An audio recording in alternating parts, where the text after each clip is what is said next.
In Green Bay, Wisconsin, the NFL on CBS brings you the Tampa Bay Buccaneers and the Green Bay Packers. It is a hot and muggy afternoon in historic Lambeau Field. Temperatures approaching 80 degrees. After heavy morning rains, the humidity is still 90%. Hello, everybody. I'm Tim Ryan here at Lambeau Field. Seldom 3 games into a season do you have a crucial game, but the loser here today from among the 2 winless teams probably will not make the playoffs. So obviously this is huge for Tampa and Green Bay. I'm joined by Irv Cross, our analyst. And Irv, when you talk about Tampa Bay coming off last week, they've lost 2 games by a total of 4 points, and they've got some offense. They've got an explosive guy named Gary Anderson. Well, an extremely explosive ball carrier, and Gary Anderson, he's a tailback who's basically a good pass receiver, but does a good job running the outside plays. Last week against Chicago, he scampered 64 yards for a touchdown run, the longest touchdown run at Tampa Bay Stadium. On the other side of the line, the Tampa Bay Buccaneers come up with another look with Floyd Peters, the defensive coordinator, an ex-teammate of mine from Philadelphia, who's been a pass rush genius really everywhere he's been. And this Tampa Bay Buccaneer defensive line will put an awful lot of heat today on the Green Bay quarterbacks. Chris Jackie kicks it off for Green Bay. Tampa defending to our left, and Jackie kicks it through the end zone. The sellout crowd at Lambeau Field enjoys the way the game has begun. Tampa will start from their own 20-yard line. Vinny Testaverde, there are his numbers last year in 2 games against the Packers. And Testaverde last week against the Chicago Bears, 17 of 29 with 1 interception. Testaverde brings out the Buccaneers. Ron Hall, the tight end, in motion. Anderson hit behind the line. Brian Noble blasting in to make the tackle, a loss on the play. Offensively for Tampa Bay, Gruber, McHale, Mayberry, Beckles, and Rob Taylor across the front. Hall, the tight end. Gary Anderson, the starter, along with rookie Robert Wilson. The receivers Mark Carrier and Bruce Hill. It'll be second down at about 10.5. Sean Patterson has come in along with Roland Mitchell, so they have an extra down lineman to rush, and Mitchell in the secondary for Green Bay. They run it again to Anderson. Anderson bounces off 1 tackler, picks up a little over 5. Mitchell, the man who made the tackle. Tony Bennett is the man who will be replacing Tim Harris, as he is still a holdout. Looking at that Green Bay defensive line, Brock, the rookie, Esera Tuolo, and Robert Brown. The linebacking core, Stephen, Noble, Holland, and Bennett in Tim Harris's spot. The secondary, Jerry Holmes now on the left corner this year. Second-year man Butler on the right. Cecil and Murphy are the safeties. Hall in the backfield. On the shotgun for Tampa Bay, first down. Carrier out to the 39-yard line. Testaverde connects on his first pass for 14 yards. Testaverde's had a lot of success against the Green Bay defense. Now here you see number 37 coming up inside Mark Murphy, faking a blitz, but Testaverde doesn't go for it. He runs a quick post on the outside to Mark Carrier. What the Green Bay Packers will do, which is very unusual in any kind of a defensive set, Tim, is they'll show a blitz and cover it with zone coverage. Tampa Bay picked it up that time. So the Buccaneers, with the sun shining brightly Florida style right now, have a first down in the opening series. Anderson, not much. Again, the Packers defense getting the edge on the offensive line of the Buccaneers. Linebacker Scott Stephen slashing through this time. A lot of question, Tim, about Gary Anderson, whether or not he can still do it. He's approaching 30 years old right now, but I can tell you, he can still fly. Just recently, he ran a 9.5 100-yard dash, which is really motoring. Patterson comes in for Robert Brown. Bryce Paup comes in at linebacker number 95 on second and a long 9. Testaverde, quick release out to the tight end Hall. Hall has another Tampa Bay first down, takes a tough hit at the 45-yard line of Green Bay. Chuck Cecil and Mark Murphy, the safeties, combining, and Hall gets up a little gingerly. 17 yards on the gain.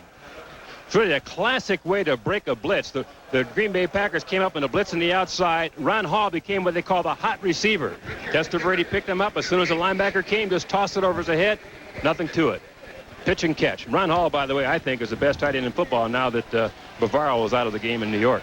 You can see he's being attended to. He took a shot right in the ribs, it appears. And they've gone now to the 3 wideout. In motion, Bruce Hill. Testaverde off play action. Little fullback Wilson, and another Tampa Bay first down. So the passing game of the Buccaneers opening up the field for them. 13 yards to the rookie from Texas A&M. Great time to throw a pass. It's a first down play. Now the Packers are in their base defense playing run first. Remember that now. So with the fake going away, all the defense reacted to it. Here comes Robert Wilson, scot-free for the completion. Good play selection. And the Packers had good success against the run with 2 big plays by the linebackers stopping Gary Anderson. So Tampa Bay taking advantage with the play action. This is Anderson now.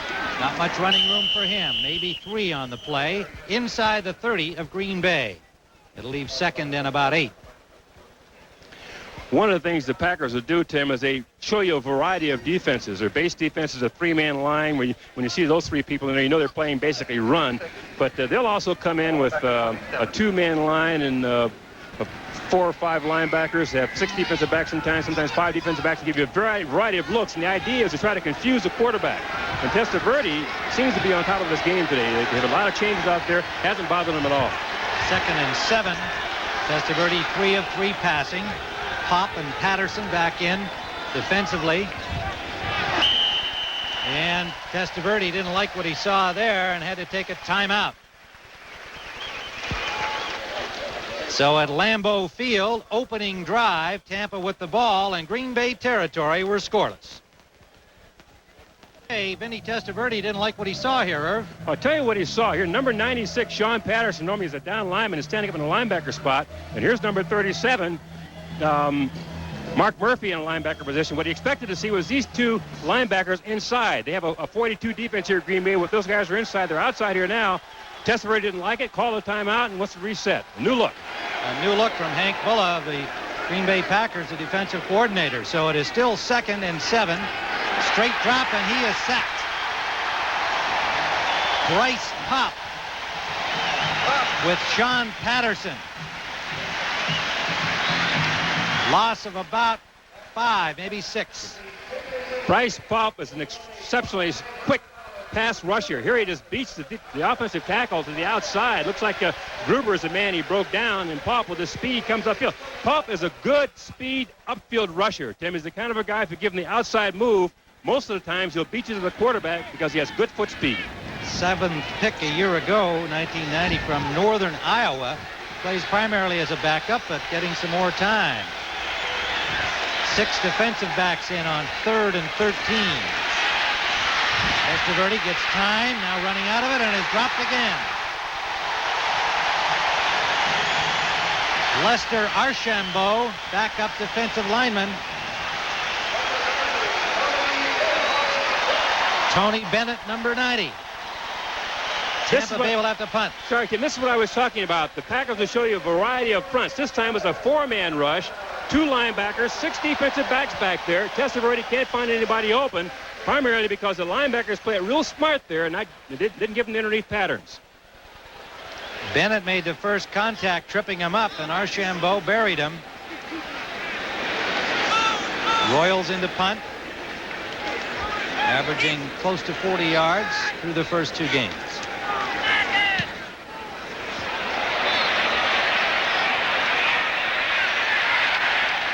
Into the end zone, touchback. Nice try by Royals. The ball bounced on the 1. Green Bay will start from their 20 after a 36-yard punt. We'll return to Lambeau Field in a moment. We're back at Lambeau Field. Tim Ryan with Irv Cross, scoreless, 8:48 to go first quarter. What started out as a very effective Tampa Bay passing drive was finally blunted once they crossed into Green Bay territory by a new-look Green Bay defense. And now it is the Packers' turn for the first time today, following the touchback.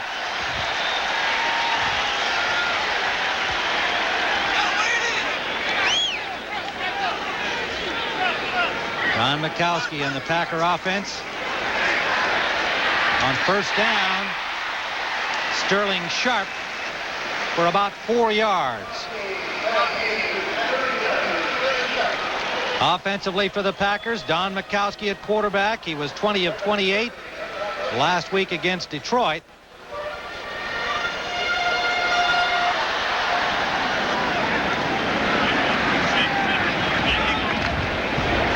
Second and 6.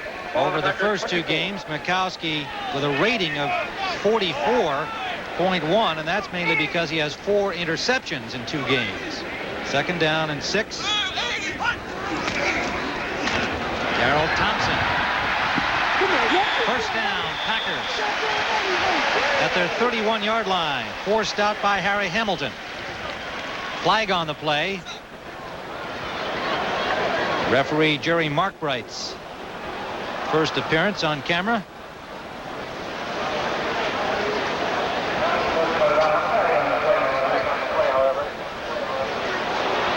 Holding signal against the Pack. Rutgers, Moran, Campen, Hallstrom, Mandarich across the front with Ed West at tight end. Woodside and Thompson the running backs. Kemp and Sharp the wide receivers.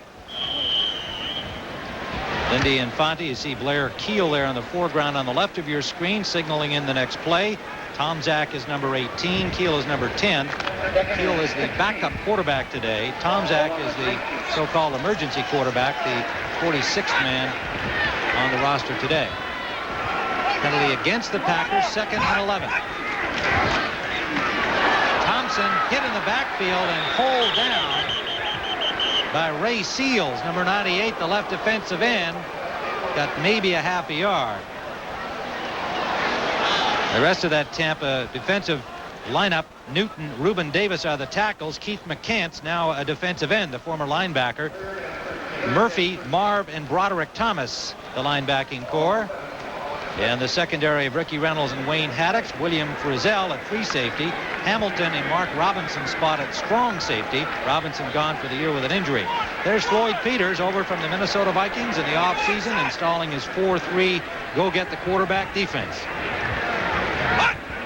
3 wide receivers in, 4 make it in the so-called flush formation for Green Bay. Majkowski has time. Weathers will be short of the first down. And the fans unhappy with that. Only about an 8-yard pickup and a punting situation for Green Bay. I'll tell you why the fans are reacting the way they are, Tim, is because Lindy Infante's pass offense his theory is you pass to daylight. You take what the defense gives you. And the last few weeks, the Packers have been trying to get to the point where they hit the big play. They haven't seen that yet this year. And people here, I think, are getting a little impatient. But, again, Majkowski did the smart thing. He took what the defense gave him, happened to fall short. Paul McJulian, quite an interesting story, making his first punt of the afternoon. Drury is the deep man, and he is forced back to the 25 and returns it to the 38-yard line of Tampa Bay, stopped by Burnell Dent. And we'll be back at Lambeau Field. We are still scoreless. And Irv Cross at Lambeau Field. We're scoreless, 6:01 to go first quarter. Earlier today, there was a lot of heavy rain onto the tarpaulin that covers Lambeau Field. But there must be a few leaks in there, Irv, because it's really opened up. Looks like a polo field. Yeah, the field's pretty soft, and defense are all over the place. On first down, Anderson, not much. About a yard. Good coverage by Green Bay. The Buccaneers want to get the ball into Anderson's hands in situations like that. Little swing passes, flares that'll give him a chance in the open field. Good reaction by Green Bay. Tony Bennett, the man trying to fill the considerable shoes of Tim Harris. Huge shoes. He's been very impressive so far in the first couple of games of the season. He's a very explosive type defensive end. Good job on the pass rush. He's a little work against the run, though. He's not quite strong enough up top. Bennett, the #1 choice out of Ole Miss a year ago by the Green Bay Packers. Paup and Patterson in again. 2nd and long. Testaverde has some time, and there'll be an interference penalty against Jerry Holmes, Carrier, the intended receiver. Now that ball would have been hard to catch. They could consider the old uncatchable here, but Let's see what the call is. Didn't seem to be much doubt that Holmes interfered. Tim, as an ex-defensive back, let me tell you how I feel about it. Let's listen to Jerry. Pass interference, number 44, defense, automatic first down.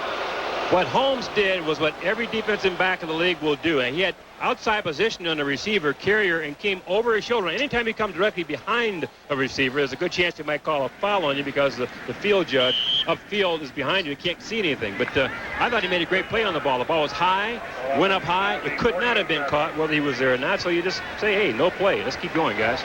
But the Packers wind up with a yellow flag. And a first down, Tampa Bay at the 48-yard line of the Bucs. Scoreless first quarter. Slot formation left. Testaverde for Ron Hall off the mark. Coverage by Scott Stephen, the linebacker. So they got what they wanted. Linebacker on the tight end, but Testaverde off the mark.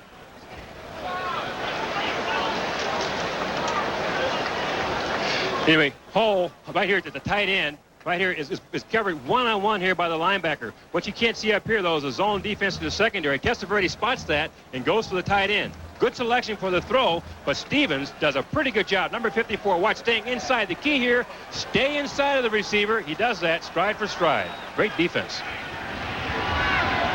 2nd and 10. Gary Anderson sidesteps Bennett and picks up about 6 on his own to the 45-yard line of Green Bay, a 7-yard gain. Bryce Paup back there to make the tackle. Tim, you talk about Gary Anderson. They want to get the ball in his hands as much as possible. They don't want him to do the heavy-duty work inside, so they do things like this. Throw the ball outside where he can use his open field running ability. 1 miss, 2 misses, and he's finally caught from behind. But once he gets out there where he has room to maneuver, he is really dangerous. Gary Anderson, a 6-year man from Arkansas, came in a trade from San Diego in 1990.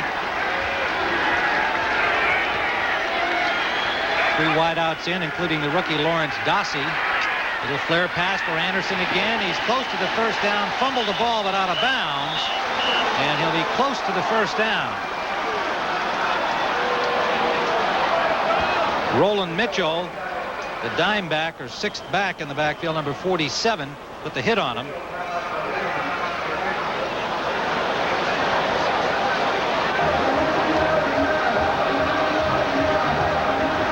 The ball is going to be measured. It's right near the marker. They're bringing the sticks from the far side. The ball spotted near the 42-yard line of the Green Bay Packers.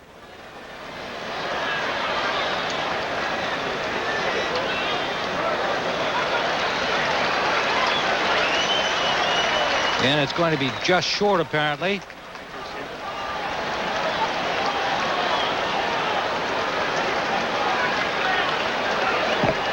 So the Buccaneers send in a new group of short yardage people. 4th and about a foot. They'll go for it at the Packer 42.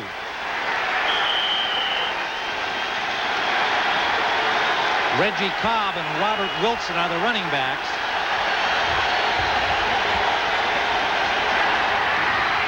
Cobb has the first down. Close to the 40-yard line. The former Tennessee star has been moved back from fullback to his normal tailback position. Last year under Ray Perkins, he was playing at fullback, and he's happier where he is now. The Tampa Bay Buccaneers, Tim, run 3 tight ends this time. 2 tight ends tight, so they're balanced, and then a tight end in motion. That means everybody's single up one-on-one. Straight ahead blocking, everybody straight ahead, and the back just following that block for the first down. Cobb goes over the top. Big heavy duty. They want to get him more and more involved in the offense, so I expect to see him a lot today. First down, Tampa Bay. We're still scoreless. 3:19 to go, first quarter. Testaverde with time to the tight end Hall, and he is mashed by 3 Packers near the 35-yard line, a gain of about 5, a little under. That tells you something about what the Packers think about Ron Hall. Ron Hall catches the football, and there are 3 green shirts on him. Number 37, looks like Mark Murphy is primarily responsible for him, but he had help from both linebackers as well, too. And that's what you have to do against this Tampa Bay offense. You have to contain Ron Hall. The guy's a game breaker from inside. Testaverde now 7 of 8, 57 yards. 2nd down. Dossie, Drury, the wide receiving pair now. Wilson and Anderson. This is Gary Anderson trying to pick his way through the middle. Gets about 3. That'll leave third down, and about 2 to go. In the middle of that pack, Matt Brock, the defensive end, 62, and Brian Noble, the linebacker, 91, made the stop. Tim, Brian Noble is coming in here with a little bit of a knee problem. He had surgery during the offseason and rested a little bit during training camp, and then last week in Detroit re-injured that knee, but he's practiced all week, seems to have recovered from it, and does a good job stopping the run. He's basically a guy they went on the field on first down to stop that run. He's coming off now because it's a passing situation. 4 substitutions defensively. Ron Hall in the shotgun moves into the backfield of Tampa Bay, the tight end, number 82. He's there for blocking purposes, but also, because he's an effective receiver, he can slip out into the middle. And Testaverde just threw that down to the ground. A flag flies, and he may have run out of time on the 25-second clock. Delay of game, offense, 5-yard penalty, 3rd down.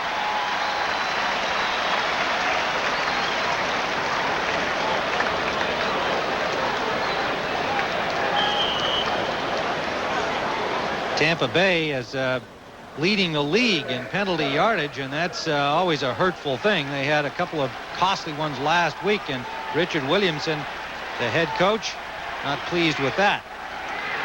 3rd down and about 7.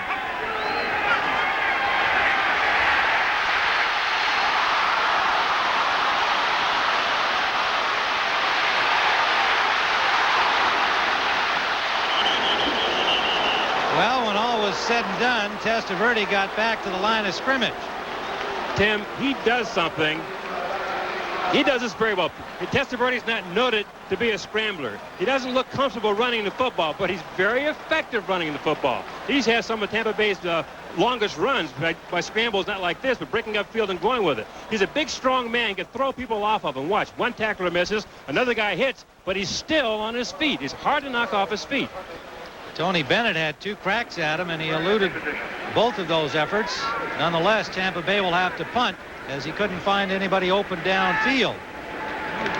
Royals hits it from the 46-yard line of Green Bay, and he can't keep this one out, although once again he dropped it on the 1, but the ball bounces through the end zone, touchback.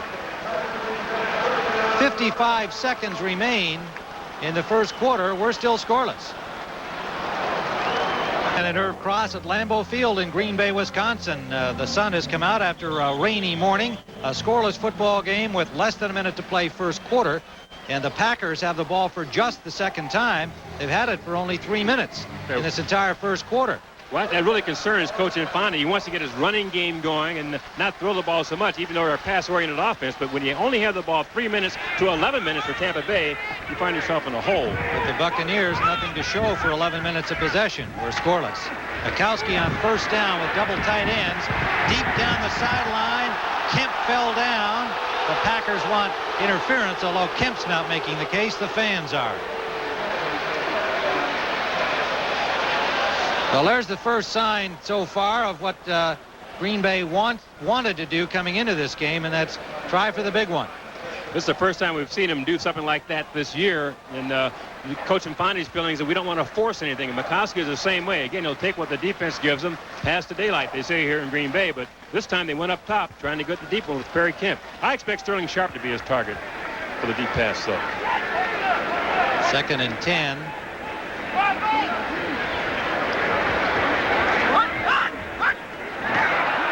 Flags down. Flags on the play. Thompson gets about 4. Stopped by Keith McCants.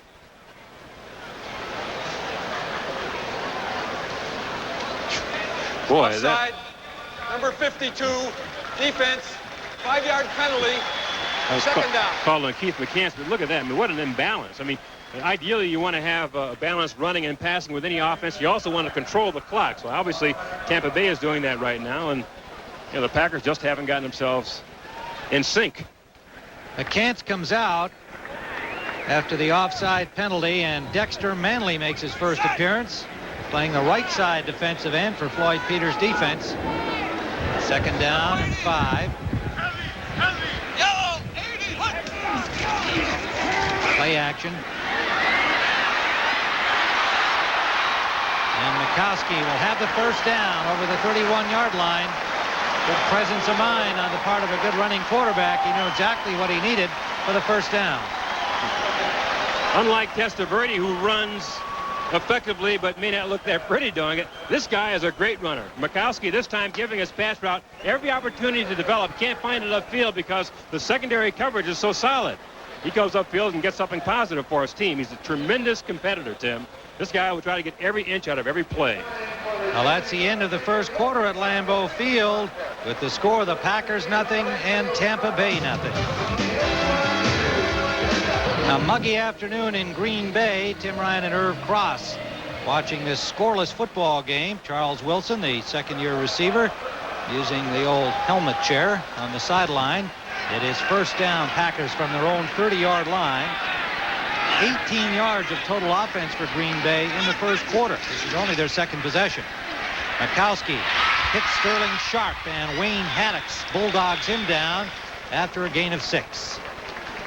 That's the matchup I expect to see quite a bit today, Tim, because Wayne Haddix is a very clever cornerback. Went to the Pro Bowl last year, has a lot of experience, and that matchup between he and Sterling Sharp is going to be quite a battle this afternoon because they're both savvy receivers. Sharp is a kind of a receiver, though, Tim, that if he gets close to the defensive back, the closer he gets to you, the more dangerous he becomes, because he has a maneuver of breaking away from defensive backs that I call marginal, whether he holds or pushes or whatever, he gets open.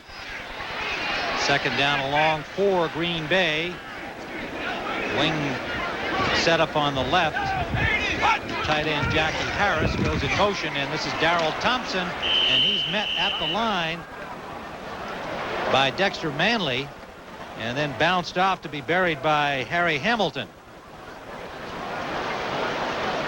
The whole theory with this Tampa Bay defensive line really is to penetrate, read on the move. Their feeling is that they'll want to tackle the running back on the way to the quarterback. If it was a pass, keep going. If it was a run, you stop them in the hole or behind the line of scrimmage. Dexter Manley's play there was a classic example of what they're trying to accomplish with this particular defensive rush they have. No gain on the play. Third down. Flags everywhere. Motion along the line.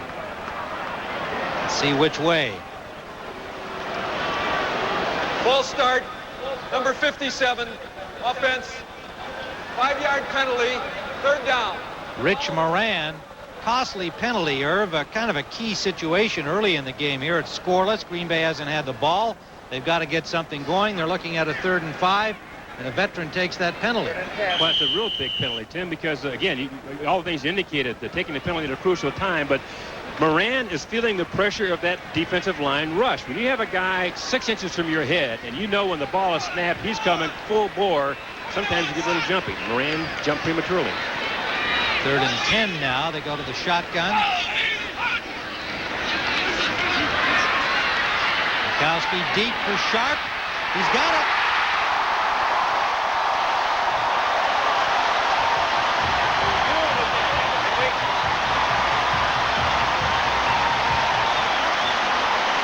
To the Tampa Bay 32-yard line over Haddix. The reason why this play worked, Tim, is because Haddix is playing bump and run with Sterling Sharp. Sterling Sharp is the most effective wide receiver in the league against bump and run defenses. He's too strong to play that way. Haddix, for his part, told us he relishes the new bump and run that Floyd Peters has given the corners the chance to play.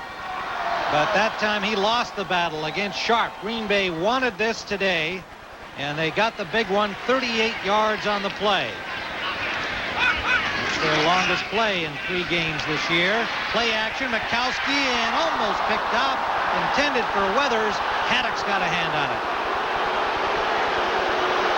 That one, I'm sure Majkowski wished he had back, because Weathers is going to be wide open. A post pattern. The idea here with a post pattern is to throw the ball away from the receiver, make him run to it. Weathers at inside position on Haddix. Haddix has made a great play because the ball was slightly underthrown. Take a look at this again to the right side of your screen. Majkowski rolling to his right and then comes back inside to Weathers on the post. Now, he has to slow down for it. And as he slows down, Haddix catches up. Clarence Weathers in to give Sterling Sharp a breather after the long gainer. 2nd and 10. Woodside, the halfback, split wide left. Sharp in the slot right. Kemp, the other receiver. Flags and whistles. Flag on the play.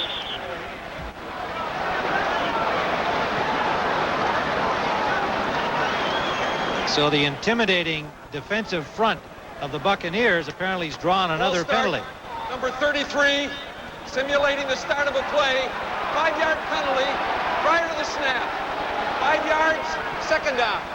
Wow. Well, Woodside, trying to draw an offside, I guess, gets charged with a false start for simulating the start of the play. I don't think he was really trying to draw. I think he might have jumped it prematurely. And this year, there's been a new rule added to the many rules in the National Football League that when you start in motion prior to the snap like that, when you step forward, it's going to be called on you, simulating the start of a play before the snap. So they get called for a 5-yard penalty. Again, a hurtful thing for the Packers. 2nd and 15 now. Tampa 38. Majkowski is sacked. A diving tackle from underneath by Reuben Davis, number 79.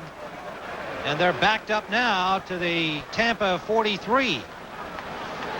This is what the Tampa Bay Buccaneers want to do. They want to get one-on-one situations. Reuben Davis, number 79, you can see him in the middle of your screen going against number 65 on his pass rush, Ron Hallstrom. Gets Hallstrom turned. The key here is that once he turns Hallstrom's shoulders, he loses leverage, and Davis is allowed to swing through the gate and make the sack. 3rd down, about 21. So the Pack going back. Majkowski just gets it away, intended for Query coming back to help out. But Green Bay will have to punt. The charge led by Tony Covington. What Majkowski sees coming here is number 25, the safety man, who's coming up in a blitz. You see him hit him late there, but the pass routes weren't broken off. Again, in the Packers' offensive scheme of things, when you sense blitz, shorten your patterns for the quick pass, and the receivers didn't respond. Paul McJulian to punt. Willie Drury waiting for it at the 10. He launches a high ball. And that's going to go out of bounds. It'll be down at the 1-yard line. Good effort by Jackie Harris.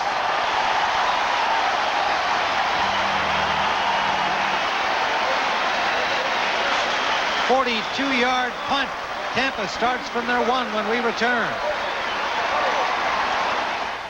Ryan and Herb Cross at Lambeau Field. 11:37 to go first half. A quick look at what's happened so far. Total offense just 65 for the Bucs, 56 for Green Bay. Tampa with the ball most of the first quarter.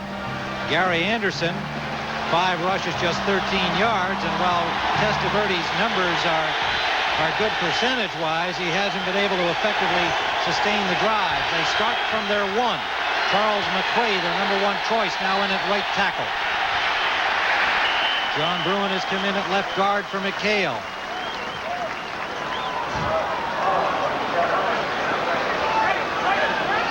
Reggie Cobb got about 2 yards on the play. There's Charles McRae, number 70. Looking at the back of John Bruin as well. And McRae, the rookie from Tennessee, obviously a guy they want to be the starter. And been giving him more playing time through the first 3 games each game. He's in earlier today than he was last week. Wilson and Anderson and Testaverde changing the snap count perhaps, or perhaps the play. Make it Reggie Cobb in the backfield with Wilson, and it's Wilson, a flag down as Wilson gets out to the 8-yard line. Still leaving 3rd and about 4. Green Bay signaling the penalty against Tampa Bay, and it is illegal procedure. Now, they had everybody moving on the offensive line as Testaverde was trying to change the play there, and he had everybody juggling. But talking about McRae, though, he's an outstanding offensive lineman. A young man from Tennessee, was the first offensive player picked in this year's draft, and that's unusual. Normally you have a quarterback or a wide receiver or running back up there, but McRae this year was the first offensive player picked in the draft. Big man, 290 pounds or so, Very good drive blocker, picking up his skills in the pass protection a little bit. Does a decent job there, but when you want to run the football, you're running over him. So it's second down and nearly 10, back at the 1. From the end zone, Testaverde is sacked.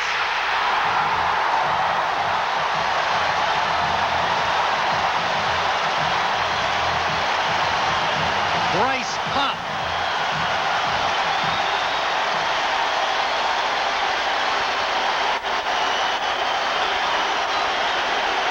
Tampa leads it. Packers lead it, pardon me, 2-0. We'll take 2 points here. Give it to the defense again. Good pass coverage up front. Testaverde doesn't have any place to go with the ball. Does the right thing, staying in the pocket, hoping for something to happen. But Bryce Paup does a good job circling outside of his man and coming through the back door for the sack. So the Packers lead 2-0. We'll be right back. Word before the kickoff. Following the safety, Royals punt. Taken by Workman. He gets it back near midfield, a flag down. 19-yard return by Workman. Let's see who this one goes against. Holding number 50 on the return. 10-yard penalty. First down. Johnny Holland charged with holding on the return. And there's a look at Bryce Paup, the man who came up with the safety, the sack of Testaverde. He's made a lot of big plays here, Tim. Opening day against Philadelphia, he was a young man who jumped across the line of scrimmage and hit Randall Cunningham to knock him out for the year. And he told us last week it wasn't a dirty play or anything like that. It's just that I play a high-level aggressive football game. That's just my nature. From the 38-yard line on first down, Majkowski's got Sharp, makes a nice catch.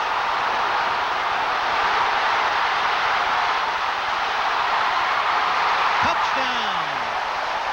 And a flag back in the Packer backfield.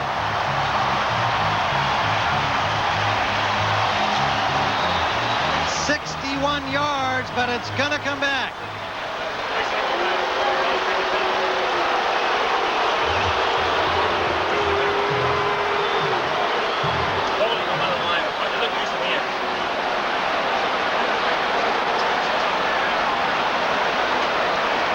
So the Packers come up with another big play, exactly what they wanted, but it's all for naught. Illegal hands to the face.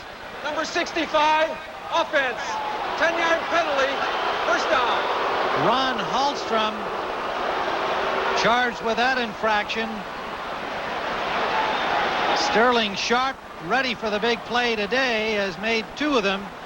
Number 65 right there, Tim. Hallstrom is a man who's working inside against 79 as a pass rush starts. Again, you have to keep your hands inside of the pass rusher. That's okay. But as soon as you get your hands inside and up to the face or the outside of the body, you get the flag. And it's really, gosh, that was a big play. 6th penalty against the Packers in the first half today. And they've had just 9 penalties in their first 2 games. So this shows a little tension here. The tight end West picks up about 7, maybe 8. Majkowski now 5 of 8 passing. But he just had a 61-yarder called back. The thing that I'm sure Coach Infani is happy with now is that the protection for Majkowski has been pretty good. We know right now that every play that Tampa Bay is coming after him as hard as they can, but he's had a lot of time to scan the field, pick his receivers carefully, and pick him out. And Ed West is not noted for his receiving. He's a great blocker for the Packers, but here picks up a key gain. Dexter Manley is in at left defensive end. 2nd and 11. Majkowski flushed, goes out to Darrell Thompson. A flag down upfield this time as Thompson got only about a half a yard, if that, on the pass play. Eugene Marv on the tackle. Illegal contact foul. Number 29, defense. 5-yard penalty. Automatic first down. Ricky Reynolds, illegal contact, interfering with somebody during the pass route. So it'll be a first down, Green Bay. Tim, that happens a lot when you play a bump and run defense. Ricky Reynolds covering Sterling Sharp that time, bumped him when he was 5 yards upfield while the ball was in the air. You can't do that. You can bump before the 5-yard marker from the line of scrimmage, but as a defensive back, once he goes further than 5 yards upfield, hands off. So a first down, Packers at their own 42. 3 wide receivers. They go to Thompson.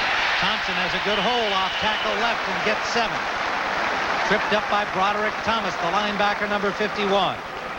And Thompson gets up limping. I'll tell you why Thompson gets up limping. Number 65, Ron Halston, is a pulling guard who comes up here and makes a smashing block outside. I think this play in his mind was to try to make up for that penalty on that long pass. Remember, watch this. Wham! There's a determined lineman doing a great job creating a hole plenty big for the running back to go through. Tim, you and I could have gone through there without any problem. Well, thank you. No, I didn't like the finish of that play with Thompson being hit by Thomas. 2nd down and 5. Woodside, he'll be close to the first down. Tripped up by Keith McCants and then finished off by number 59, Kevin Murphy.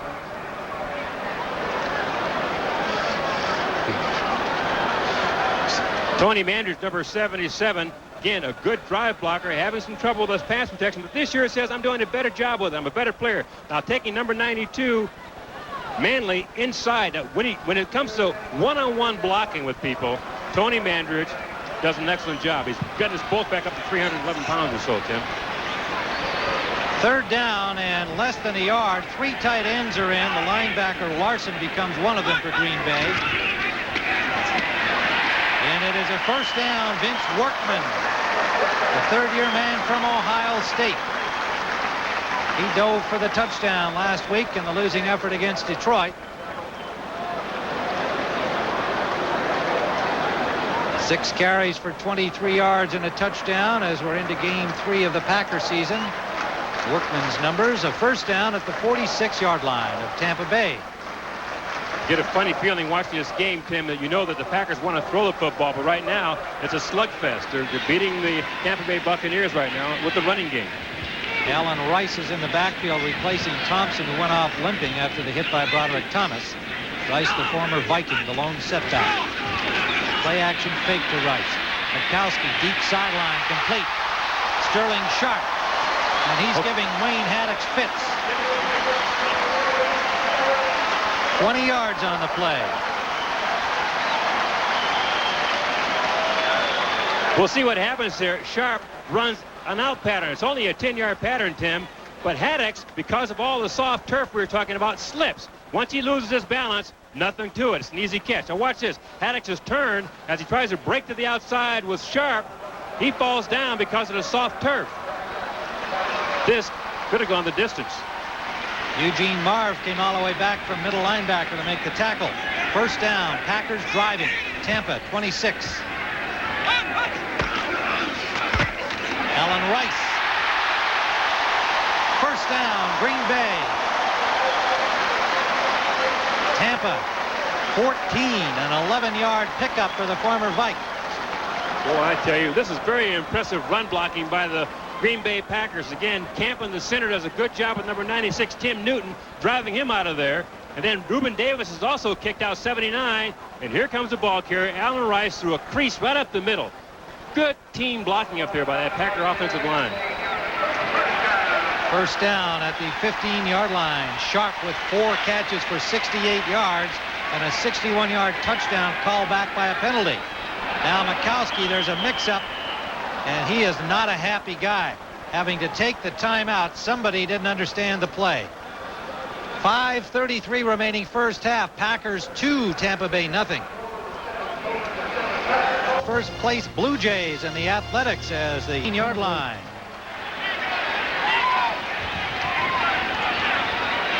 Woodside in motion. Play action again. Majkowski to Woodside. Nice catch. Just short of the first down by about a yard to the 6-yard line. A 9-yard gain. Good reaction by both Majkowski and Woodside. The coverage deep was good by Tampa Bay. Woodside very alertly helping out Majkowski. The thing you like about that play, though, Tim, is that Majkowski, again, didn't force anything. He had to make up his mind to run or throw, and he said, I'm going to give this pattern every chance I possibly can to develop. Flipped it out there for the completion, and here we go again. Rice still in there for the injured Darrell Thompson. Thompson, a bruised knee, expected to return. Second down, 1.5 yards. Woodside blasts inside the 5 to the 3-yard line. First down and goal, Green Bay. Tripped up by Broderick Thomas. We're at Lambeau Field in Green Bay, Wisconsin. Cloudy skies. The sun has disappeared again. Tim Ryan with Irv Cross. 4:40 remaining first half. A 2-0 Packer lead on a safety by Bryce Paup. But the Packers on the doorstep at the Tampa Bay 4. What's happening here, Tim, is the Green Bay Packers are running a 2 tight end offense, forcing the Tampa Bay Buccaneers to be blocked one-on-one. Right now, the Packers are winning that matchup. And they've got 3 tight ends on this play with the linebacker Larson in. Majkowski forced out of bounds. Not a lot of room to operate on a pass play. Calvin Tiggle, reserve linebacker number 58, forced him out. Yeah, Tiggle really forced that play. The timing on it had broken down. What Majkowski really wanted to do was fake that run and sort of die in there to give the defense a chance to react to it and then roll out. But because of the pressure from Tiggle, the play was speeded up and everything just fell out of sync. Tampa Bay had 5 linebackers on the field in the last 2 plays. Floyd Peters tinkering with his defense down in this deep red zone. Sped up. Second and goal. Rice the lone setback. 3 receivers. Quickly to the tight end. West dropped the ball.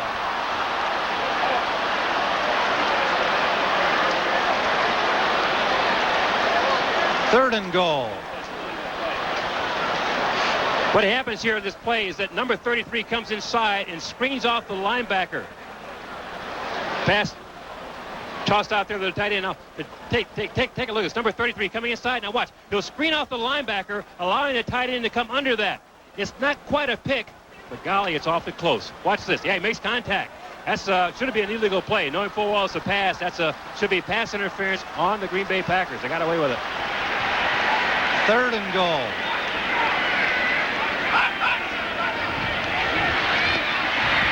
Majkowski drilling it, intended for Weathers, incomplete. West was open deep in the end zone. So Green Bay comes up empty. Broderick Thomas had the coverage. And it was good coverage. Chris Jackie will come on for the field goal try.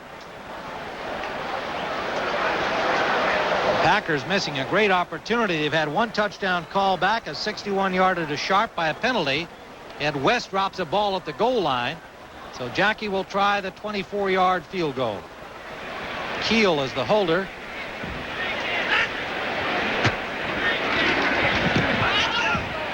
And it's good. So with 3:38 to play in the first half, the score now Green Bay 5, Tampa Bay nothing. Tim Ryan with Irv Cross back here at Lambeau Field in Green Bay. 3:38 to go. The Packers with a field goal by Chris Jackie from 4 yards out, making it 5-0. 55 yards in 12 plays. 7:05 off the clock. That's good. 3 points is good. But they dropped a sure touchdown pass. Ed West at the goal line. Anderson, the deep man, with the rookie Robert Hardy. And the ball comes off the tee. Been an odd day weather-wise in Green Bay, if you're wondering. It's now quite breezy after a very sultry, wet morning. Gary Anderson, last week returning kickoffs for the first time. They want that explosive ability of his on the kickoff return, and he'll try it from the 6.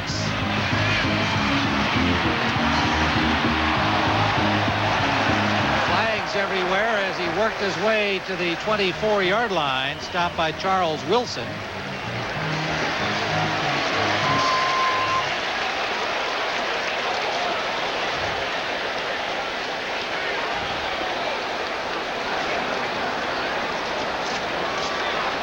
Holding number 82, receiving team on the return, 10-yard penalty, first down. Ron Hall gets charged for holding. You see it in the upper left corner of your screen there. Well, coming up on the NFL Today, Dockers halftime report. Greg and Terry will have all the scores, highlights, and the latest information, plus a look at Buffalo's high-powered offense. I'd love to get inside of that huddle. You know, the defensive coach, I'd love to find out what those guys, how they do it. We expect to see some of that from Tampa Bay. They haven't used it yet. Lambeau Field crowd into it here for the Packer defense. Reggie Cobb. Good piece of running out to the 20-yard line, a gain of about 8. Mark Murphy hit him there. Washington continues to lead Phoenix 14-0. And finally a score at Chicago. The Bears with the early lead. Eagles, Jim McMahon at quarterback on top of Dallas in Dallas. And Detroit tied with Miami.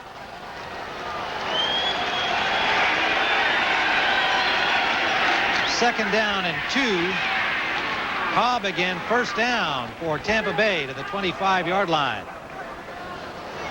Matt Brock and Bryce Paup on the tackle. No huddle, Tim. They're running it now.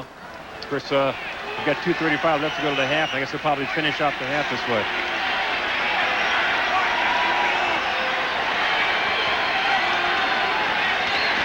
Play action. Testaverde into traffic, trying to force it there to Cobb. Jerry Holmes was all over him, and maybe too much so. A flag right there.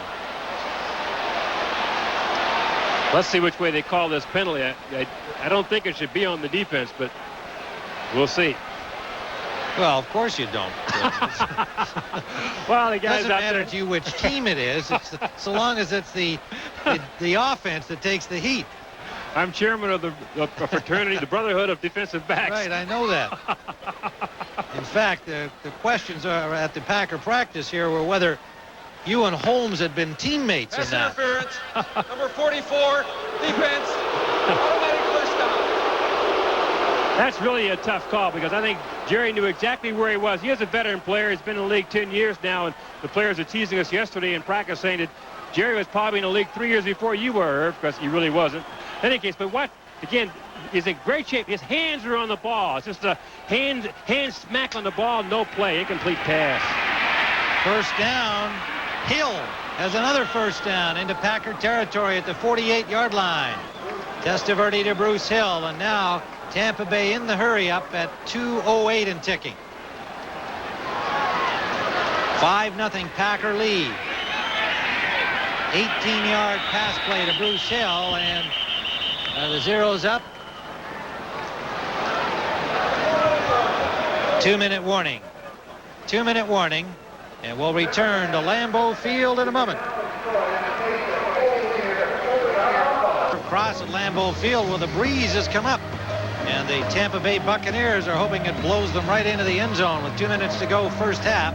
They trail by 5-0. It has not been a very successful road trip for Tampa Bay for the past 10 years. 15 wins, 62 losses. They lead in that ignominious category, Irvin. You got to wonder about, what that really tells you about teams that have trouble winning on the road. It's as much psychological, I think, as it is anything else. An awful lot of it is. And you don't go through a lot of time zone changes either, if that schedule they have, but they just can't seem to do it on the road. They have a first down at the Packer 48.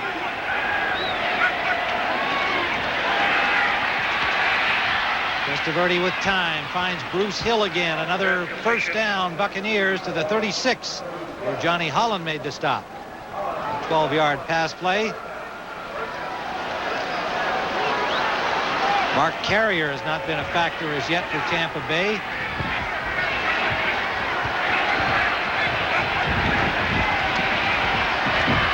Testaverde, and it's intercepted by Murphy.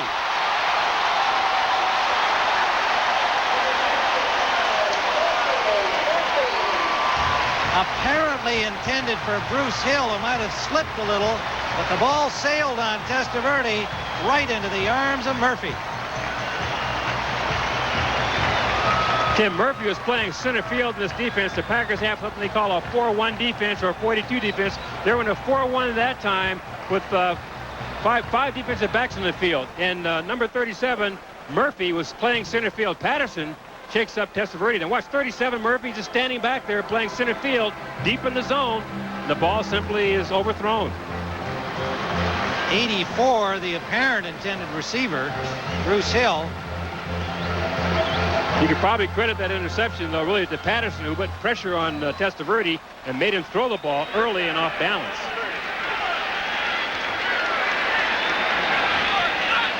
So Green Bay has 127 to do something here, and they'll throw on first down. Majkowski intended for Kemp and well short.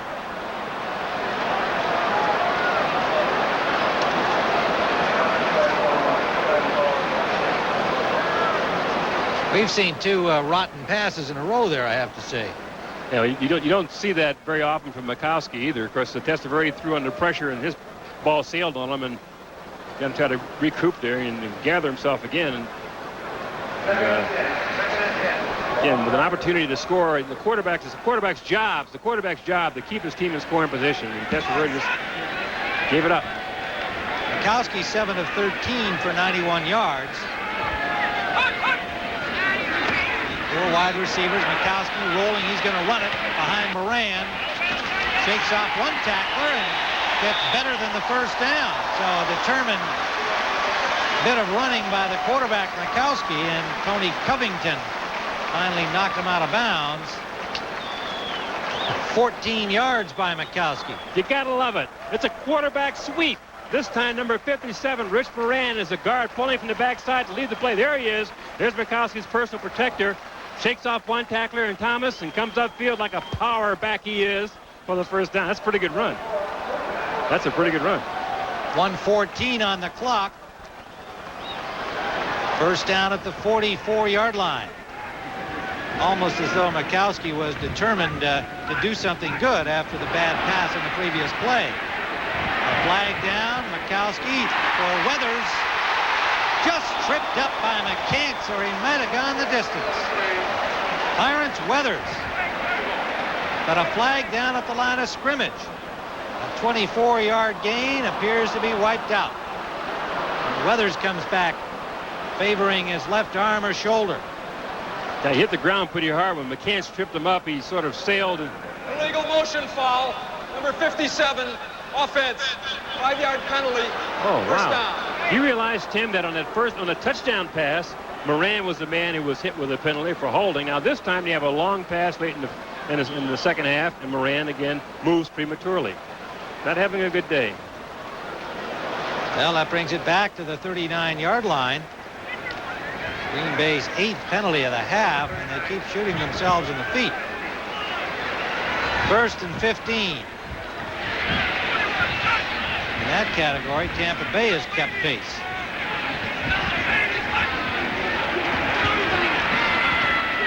Sunback out, and another horrible throw from Majkowski, intended for Kemp. One of the things that Tony Manders wanted to do was work harder this year on his pass protection. Here you'll see him singled up here, number 77 against number 92. Dexter Manley, who's an outstanding pass rusher. But Manders told us if I can get my hands inside of him, I can neutralize him. Look at that. He's locked onto him. Locked onto him. Good job. Majkowski 0 for his last 4 here now, 2nd and 15. 2nd and 15.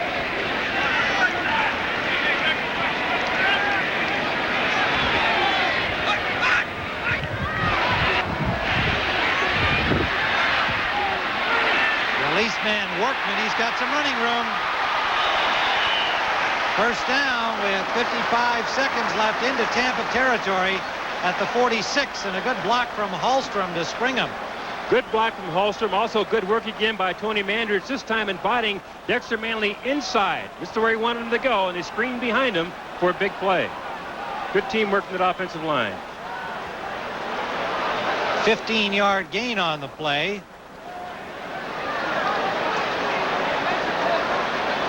And they'll measure this one.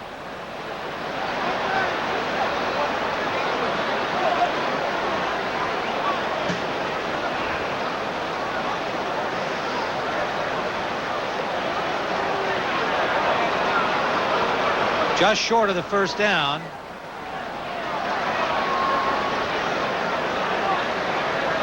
Well, coming up at halftime, the NFL Today's halftime report. Greg and Terry will have all the scores and highlights and an inside look at Buffalo's no-huddle offense. Certainly the most effective of the no-huddle offenses used in the league.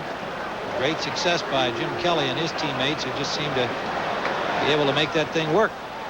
Richard Williamson planned to get it into the game today here for Tampa Bay, but so far we saw it only in their 2-minute drill. Wound up with the interception.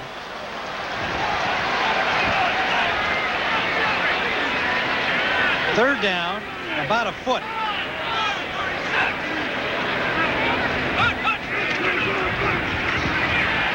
Workman gets the yardage. The clock keeps ticking. Green Bay now in their hurry up. 44 seconds left. First half. Workman the lone setback. 4 wide receivers. Majkowski has that one smashed down by Ray Seals. Seals, the defensive end who played no college football, was a bit of a project for former Bucs coach Ray Perkins, but they did wind up cutting him last year.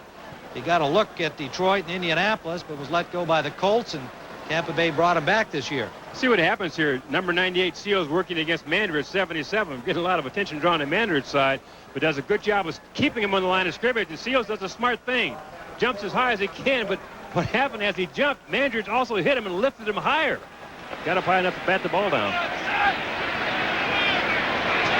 2nd and 10. Early movement. Majkowski. Incomplete. Intended for the tight end West. Make it Wilson.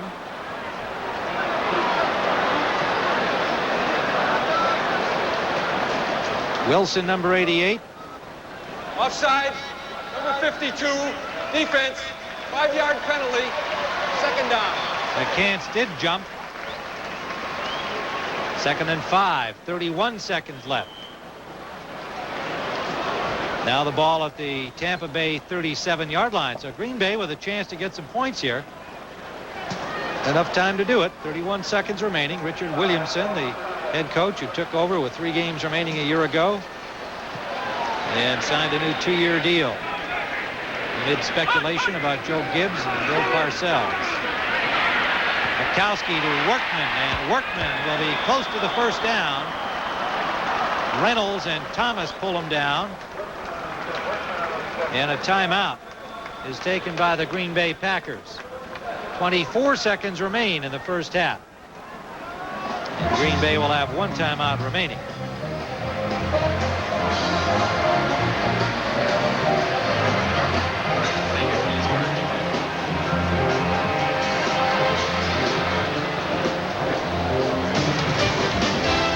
Well, next Sunday, our CBS Sports coverage of the NFL presents doubleheader action. In the early game, most of you will see the Packers travel to Miami to take on the Dolphins. Then in the late game, divisional rivals, the Rams and the 49ers at Candlestick Park. And that all gets started on CBS Sports at 12:30 Eastern with the last word before the kickoff, the NFL Today. Lloyd Peters riling up his troops. Defensively for Tampa Bay, Tony Mandarich sporting his tattoos. We asked him the other day if those are removable. He said, not unless you take all the skin off. I was trying to picture Tony at age 70 looking down at his Guns N' Roses tattoo. You know? Well, I tell you, the most impressive thing about him, though, is when you see those big arms and how big he is. He said he's up to around 311 right now. He pumped up. He was down last year to 285, little underweight. This year he's 311 and doing all the things he wants to do again. Made his tattoos bigger, I guess. I guess so. 1st and 10. Majkowski rolling out, wants to run it again. Nowhere to go. Got 2 yards before being met there by William Frizzell. Frizzell, a free agent from the Eagles this year, becoming a starter. The result of that play wasn't what they wanted, but the idea was a good idea.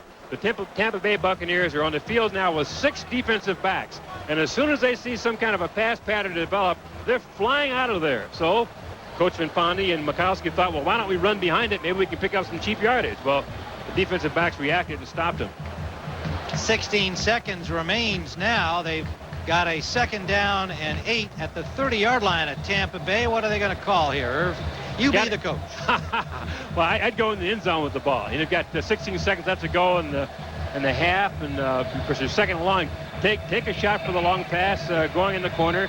You know that you're going to get some kind of a double coverage on Sterling Sharp. He's the guy I have to go to.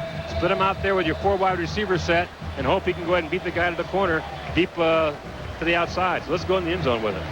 Packers have taken their last timeout.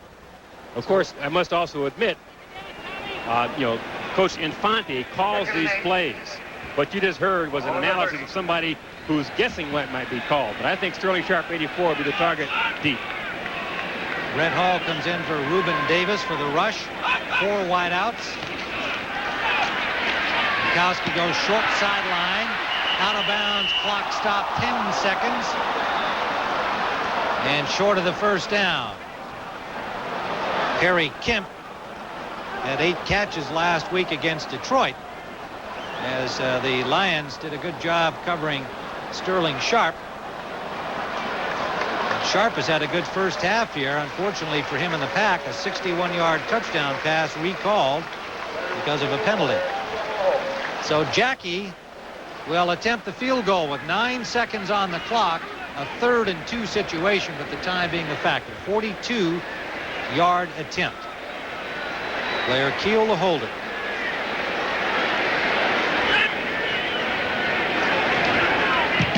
Blocked.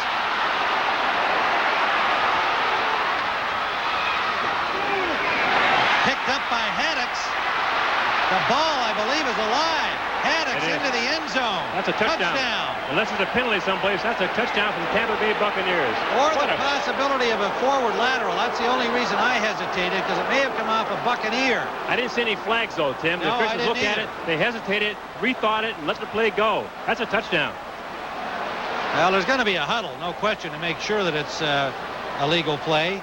Ricky Reynolds was the guy who blocked the field goal try by Jackie, and my only question is whether or not a Tampa Bay player knocked the ball forward into the arms of Reynolds, which would make it a forward lateral. So if that didn't occur, then it's a touchdown, a live ball on the blocked field goal try. Jerry Markwright, the referee, discussing it with his staff. Field judge Don Hakes, number 96. The only thing, Tim, well, we'll hear what Jerry has to say, but there aren't any flags on the ground, so no one threw it. Well, there's one now. Oh, okay. Holy Toledo. 10 minutes after the play, throw the flag. Well, but I think that's because of something else going on the field right now. The play was ruled a touchdown. However, there is a flag down now for an illegal batting foul.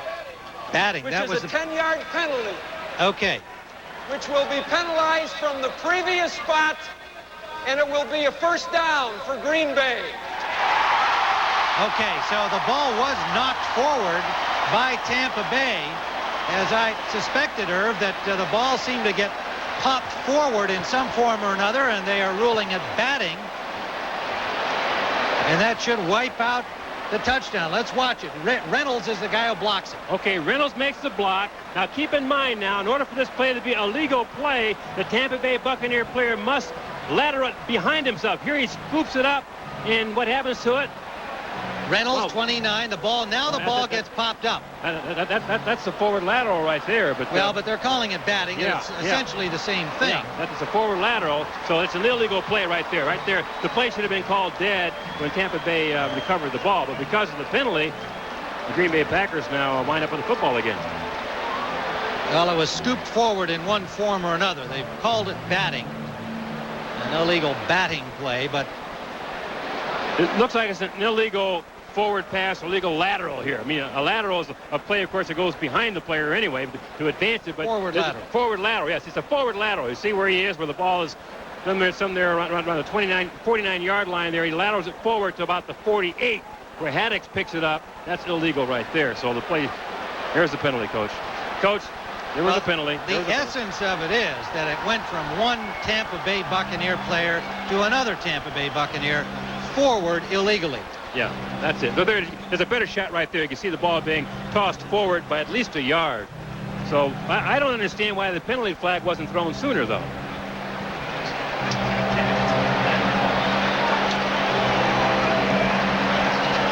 Still discussion, as you might expect in such an unusual play. Haddox took the ball into the end zone. Thought he had a touchdown. So did Richard Williamson and the rest of the Bucks. And the clock, meanwhile, expired during the course of the play. But the half cannot end on a defensive foul, so the Green Bay Packers get another shot at a field goal attempt here. Well, and the penalty was 10 yards from the previous spot.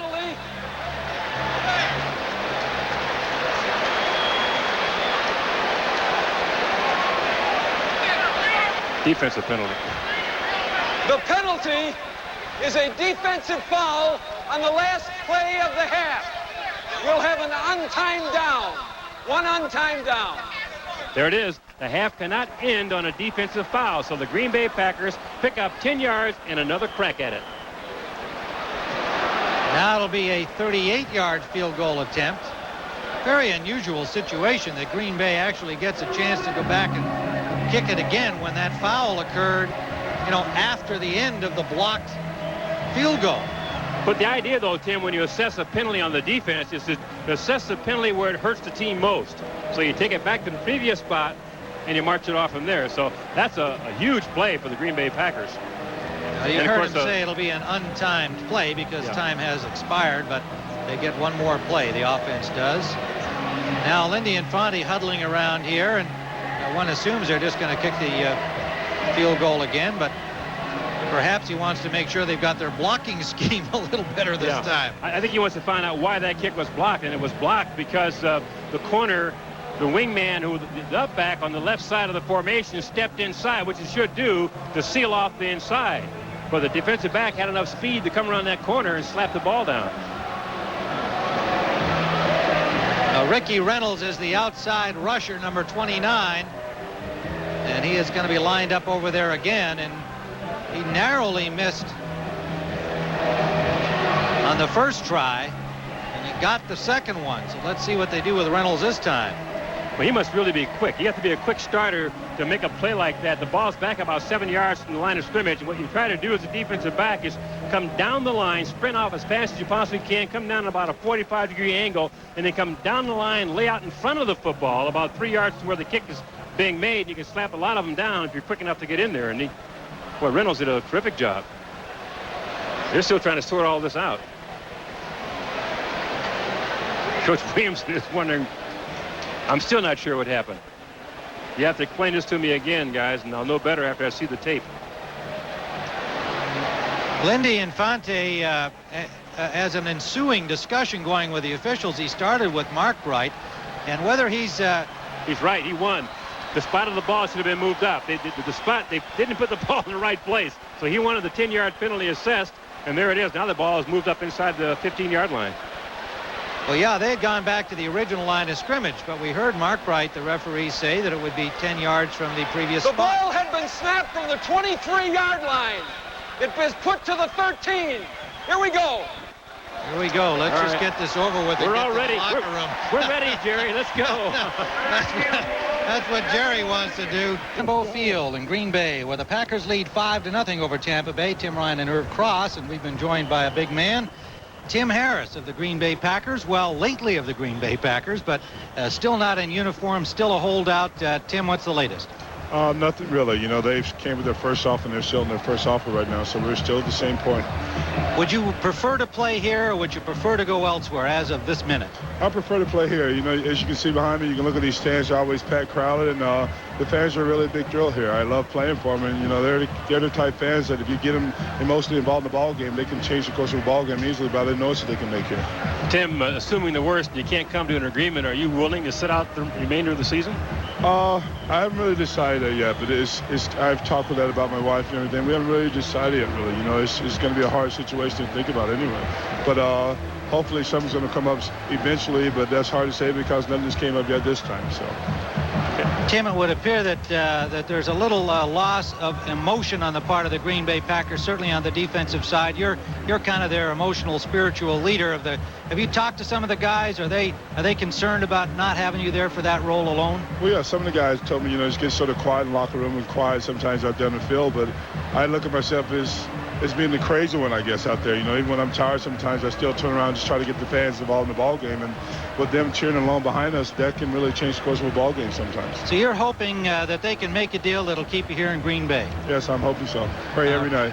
Okay, well, good luck to you, Tim Harris. Thanks, Tim. Good luck. Ready for the second half kickoff here. It'll be the Buccaneers kicking to the Packers. Packed with a 5-0 lead.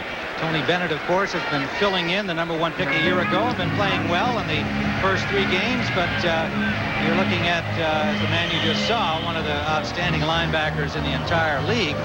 And if he does not suit up as a Packer this year, that's a flat-out loss to the Green Bay Packers.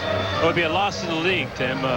Tim Harris is an outstanding football player, but he's more than that, I think, to the Green Bay Packers. He's also their spiritual and emotional leader. And you miss a little bit of that when you go through the Packer locker room. This guy wants to play football, and he wants to play here in Green Bay. We don't have anything to do with contracts or anything else, but I just hope that somewhere along the line, he and the Packers can get together, because the Packers, obviously a tremendous franchise with a great history, and Tim Harris wants to continue to be a part of it. I'd like to see them get together. Christie kicked it through the end zone. Green Bay starts from their 20. Woodside, loose ball. Packers, I believe, recovered it, but we better wait and see how that pile unfolds. Broderick Thomas, a vocal linebacker like Tim Harris, was the guy who made the hit on Woodside.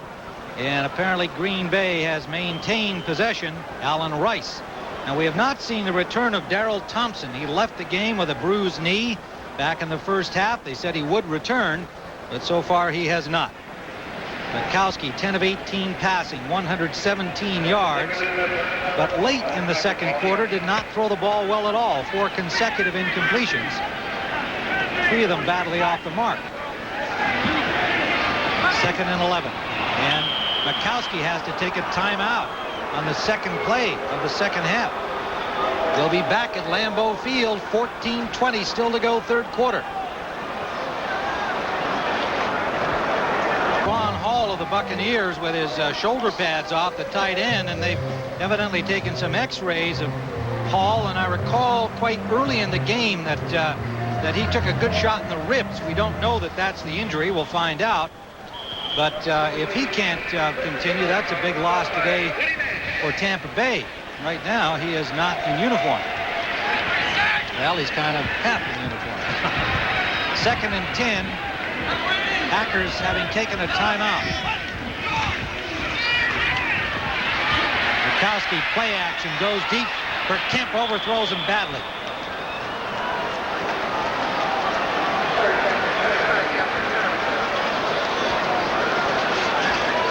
The reason why Majkowski had to go that route is he wanted to go down here to Sterling Sharp. Look at the coverage here by Wayne Haddock, stride for stride, and he has Sharp pretty well blocked in there. So the target Majkowski wanted was covered. They then went to a secondary man, hoping for a connection, and overthrew it. Good work by Wayne Haddock. You can see Haddock slipped a little bit even on his coverage there, so apparently it's still a little greasy down on the field.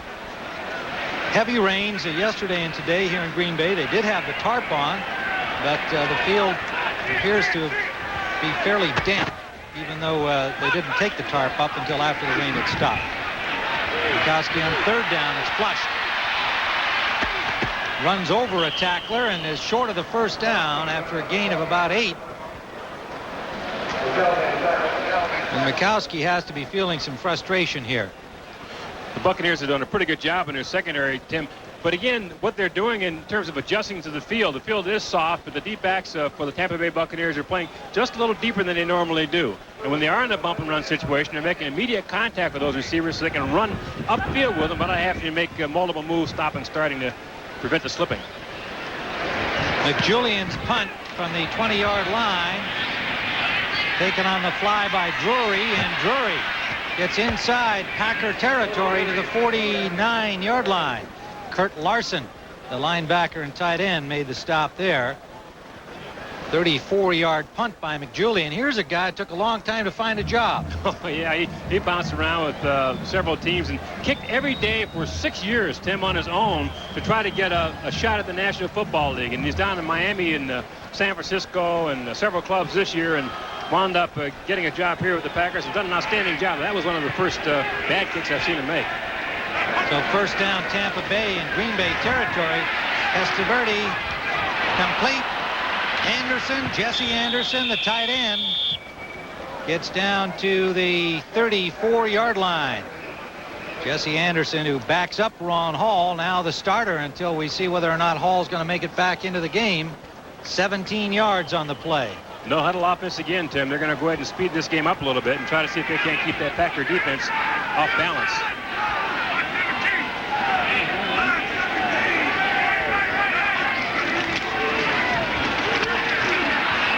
Robert Wilson tripped up as he headed for the end zone.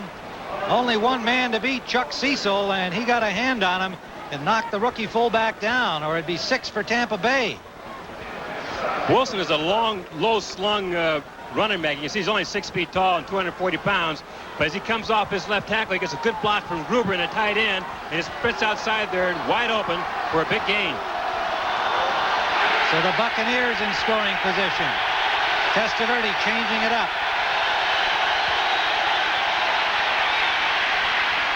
Bruce Hill to the 6. 3 Packers on him. Tim, Terry Bradshaw at halftime talked about what the no-huddle offense can do, and right now the Green Bay Packers are stuck with the people they have on the field. They can't make substitutions because they're not quite sure what they're going to see from the offense. So one of the advantages of the no-huddle offense, as Terry said in halftime, is that the defense can't make adjustments easily with personnel changes. Now, of course, they huddle up, but on that series when they had 2 or 3 plays in a row without a huddle, the Green Bay defense is really on defense. They can get a first down at the 2-yard line of Green Bay. They have 2nd and 4. Hill to the left. Gary Anderson, flags fly as he gets down to the 3-yard line. Tony Bennett on the tackle. Bennett, 6'2", 235, the second-year man from Ole Miss, who's in the spot normally occupied by Tim Harris. Washington has jumped out in front of Phoenix 21-0, and the Bears on top of the Giants in the 3rd. Philadelphia shutting out the Cowboys at home. In Minnesota, leading San Francisco. Changes in coaches, changes in quarterbacks. Jimmy Buffett could write a song about what's going on in these first 3 weeks of the NFL season. 2nd down. 15. Testaverde.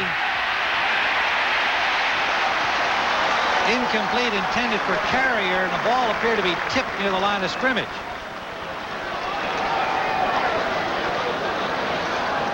Batted ball again. Again, the Packer defense running with 6 defensive backs in there. Tony Bennett, the man putting the pressure on from inside, playing the single inside linebackers right over the center's head. You can see number 90. 50, yeah, Johnny Holland playing that linebacker spot, the middle linebacker spot, just laying in there waiting for a bat to come through, jumps up and tips that baby away.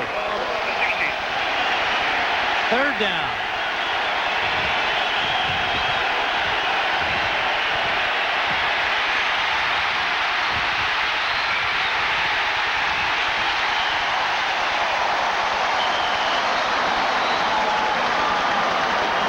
Johnny Holland finally pulling Testaverde down.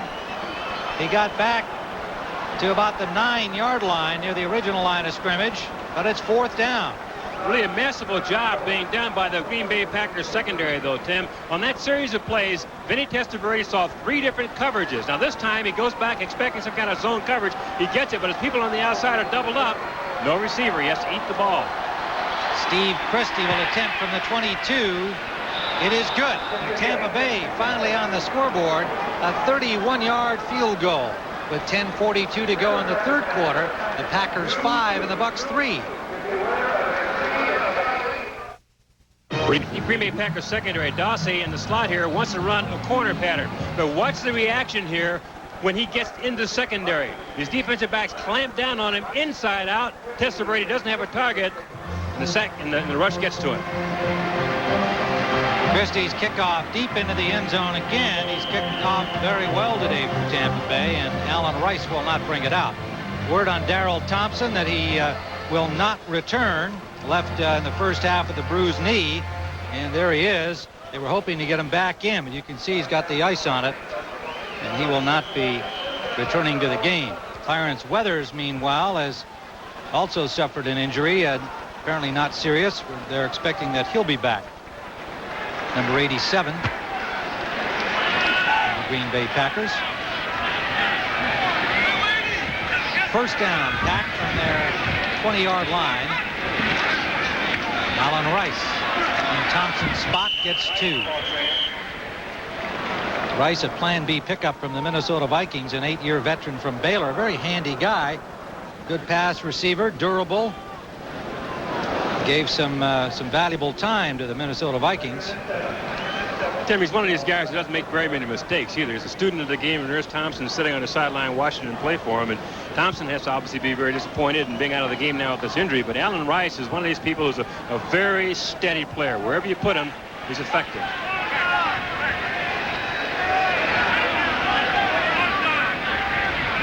Second down and 7.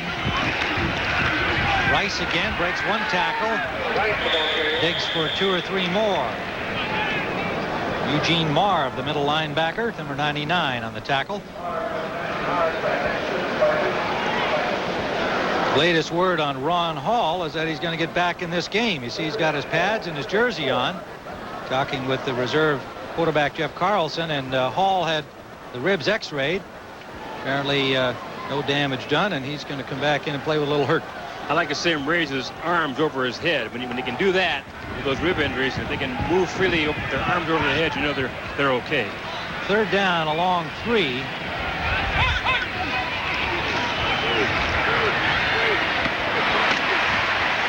Complete out of the backfield. Vince Workman took a tough hit, held on for the first down.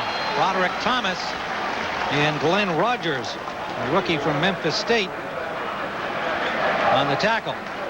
Again, the Green Bay Packers staying with their pass to daylight philosophy. Majkowski would like to go deep to the left side, to the trip side, the 3-receiver side of this formation. Can't get it, but finds Workman working in the flat there, about 7 yards up for the yardage and the first down. Majkowski now 11 of 20, 123 yards. Remember, he threw a perfect strike to Sharp, went for a 61-yard score called back. Penalty. Majkowski on play action. Going deep, he just aired it out there for Kemp and overthrew him again. Deep on the coverage, William Frizzell, number 33. Tim Ryan with Irv Cross at Lambeau Field in Green Bay, Wisconsin. We have 8:18 to go in the third quarter of play. Green Bay in a low-scoring game, leading 5-3. What you saw in that last pass is just something different for the Green Bay Packers. Perry Kemp is generally known with Green Bay as a possession-type receiver. Has fair speed, not great speed. You wouldn't normally go deep to him that often. Sharp is a guy that likes to go to deep if they can, but that pass looked like it was sort of lofted up there, and Majkowski didn't have much on it. Second and 10.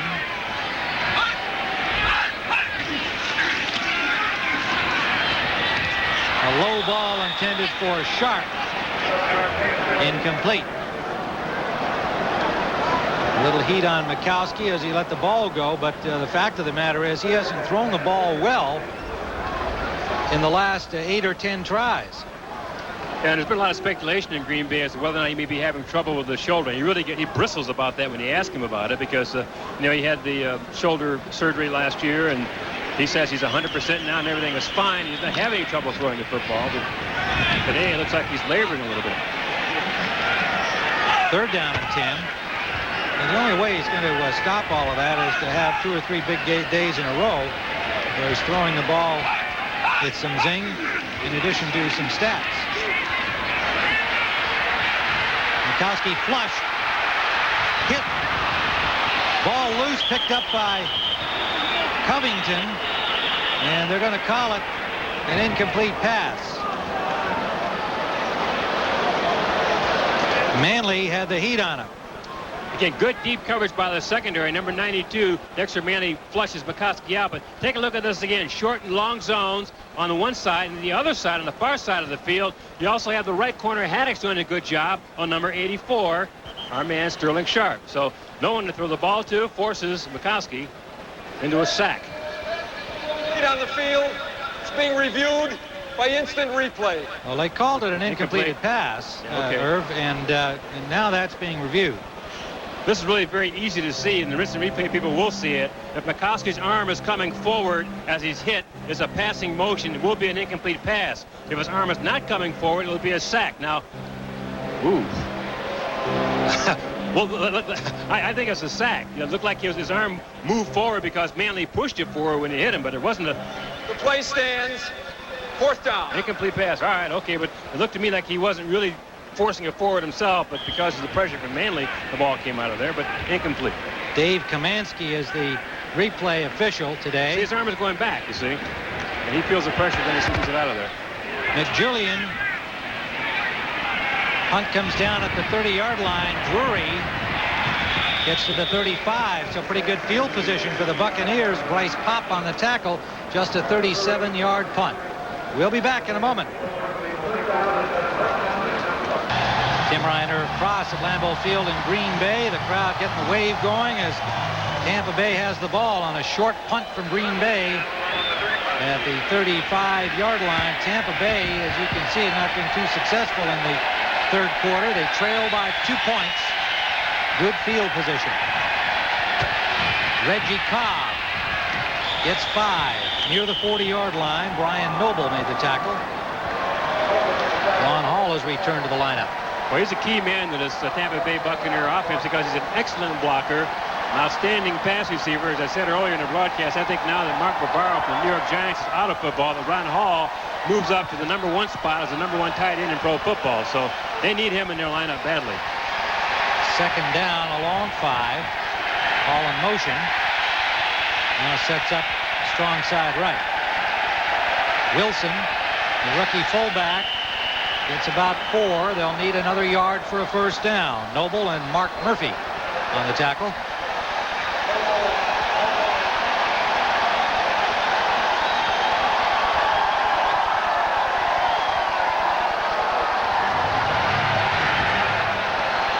Atlanta 5-0 over the Dodgers in that game, and a victory for the Braves would put them up a game and a half over L.A. Dodgers in the midst of a good road trip, but Atlanta's showing they've got some stuff there at home trying to stay ahead in that pennant race. 3rd and a yard. Jesse Anderson in motion, and it's Cobb is stopped by Johnny Holland. Holland, number 50, gets blown in there, getting Cobb before he could get to the line of scrimmage. Excellent defensive work. Sorry, Tim. Excellent play by the Green Bay Packer defense. They had a 4-man line in the game, and Holland, playing his linebacker spot, shot the gap between the guard and tackle. So really, it was in sort of like a blitz motion when the ball was handed off. Met the ball carrier right in the hole for no gain. Outstanding play. Mark Royals will punt it. Standing at the 28-yard line, Jeff Query is the deep man for Green Bay, and a good punt by Royals. Backs Query up right to the goal line. He's going to bring it out, and he is downed at the 4-yard line. Tim, Query made a very basic error. Went in the end zone. He should have stayed there. The emphasis of the kick, the ball getting in the end zone, came from the kick. It would have been a touchback. Green Bay would have had the ball on the 20-yard line. Rule number 1, stand on the 10-yard line. If you have to take 1 step back, let the ball go. Okay, you catch it. You're in the end zone. Go down in the end zone for a safety. Green Bay gets the ball for a touchback. Green Bay gets the ball on the 20. Big mistake. Well, he might... Illegal man downfield. He gets number a break. 55, kicking team. 5-yard penalty, 4th down. He gets a break. Because the Buccaneers, Maurice Oliver, reserve linebacker, was downfield ahead of the punt, and therefore the ball will come back. They'll kick it again. Tim, you can eliminate a play like that from a receiver if you tell them, as I always did with my defensive backs, stand on the 10-yard line. When the ball is kicked, if you have to take 1 step back, let it go, because there's a good chance it'll go in the end zone. Query apparently didn't have any idea where he was. Royals now will punt standing at his 23-yard line. Low snap, fielded well, nearly blocked, and a pretty good punt under the circumstances. Comes down at the 22. And Query dances to the 30. Sam Ano made the stop. And we'll be back at Lambeau Field in a moment. Toronto sitting atop the American League East. They are maintaining a 4.5 game lead over the Boston Red Sox as of this moment. First down, Green Bay. Swing, screen out to Woodside, and he's got some running room.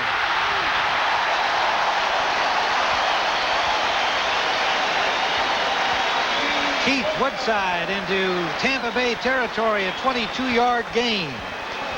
Screens and draws are very effective against teams that are very aggressive pass rushers. You must also get downfield blocking from your wide receivers. Look at Sterling Sharp handle the cornerback there.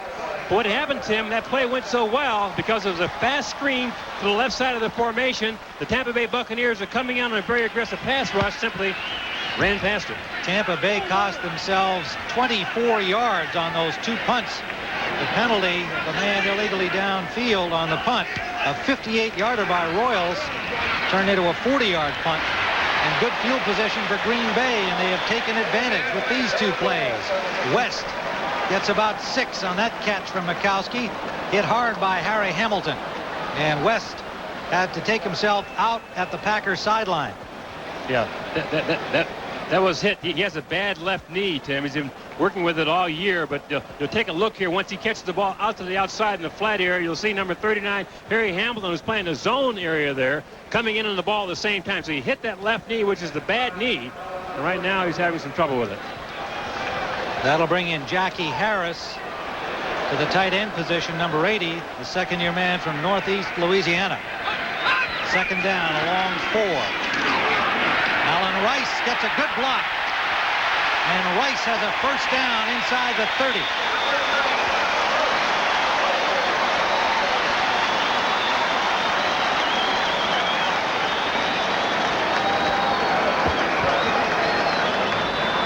$15-yard gain for Alan Rice. Tim, the reason why this play goes is because number 77 has to get a hook block on the outside, hold that corner so the back will come inside. Now watch what happens here as the play starts. Mandarich gets pretty good outside position on the defensive ends. It's like Ray Seals down there on him. And watch this. Hook him, turn your body inside, put that big body between yourself and the ball carrier. Great seal off, and there goes the ball carrier. Terrific work by Tony Mandarich. 4 carries, 32 yards for Alan Rice, working for the injured Darrell Thompson. Rice again. Tripped up by Broderick Thomas, who just bowled over Rich Moran to make the tackle. Well, Broderick Thomas not shy about his defensive ability. In fact, if you had a talkathon, Tim Harris of the Packers and Broderick Thomas would be a tie. Oh, well, if somebody took a breath, he might be able to get a word in, but he really likes to go. He thinks that he is the number 1 linebacker in football. I'm talking about number 57, Broderick Thomas. 51. He does have 51, Broderick Thomas. He does have outstanding ability. We're looking at the McCants right now, but he has outstanding ability. He has great pride in his work, plays at a high tempo the whole game, and the guy is just outstanding. 2nd and 10. Rice gets to the 25-yard line where Rogers made the tackle. Glenn Rogers, the rookie from Memphis State. Pickup of about 2, maybe 3 on the play. And the Packers starting to move it effectively on the ground, as the stats showed you a moment ago, and they've also closed up the time of possession. Now the Packers have had it more than Tampa Bay after the Bucs had held it for almost all of the first quarter. However, the Bucs have only 3 points. Dexter Manley in at defensive end, along with 6 defensive backs on 3rd and 8. Manley forced wide by Mandarich, but Majkowski in trouble. Got the ball out, and a flag flies as he's hauled down by Tim Newton. And they are going to call it probably intentional grounding. And Majkowski arguing with Jerry Markbright. I think Majkowski might lose this argument, though, Tim. I think you may be right. Let's see what the signal is here by the referee. But if the quarterback... grounding, number 7, 10-yard penalty, previous spot, loss of down, fourth down. This play comes into effect. The key here is that if the quarterback throws the ball while under duress, it's intentional grounding. Now, here comes number 96, Tim Newton, right up the middle. He's holding off 2 people, and Majkowski's flushed out of there.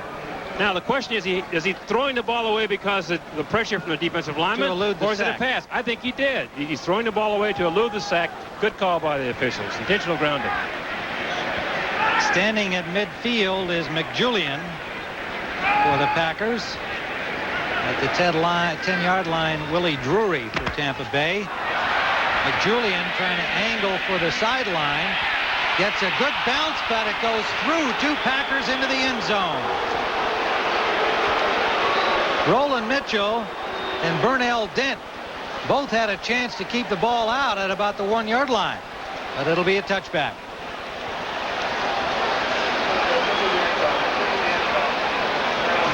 .53 here, and Gary Anderson, not much. Good defensive reaction by Scott Stephen, number 54. Testaverde, 12 of 15, but only 113 yards. Every once in a while, Tim, you'll see a play that I call an all-pro play or an all-star play. That was one of them with Scott Stevens knocking off a blocker, having a blocker on his body and making a tackle at the same time. That's a tremendous determination. 2nd down and 7.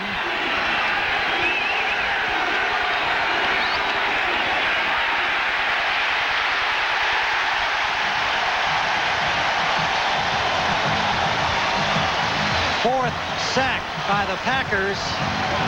Bryce Paup and Scott Stephen are there.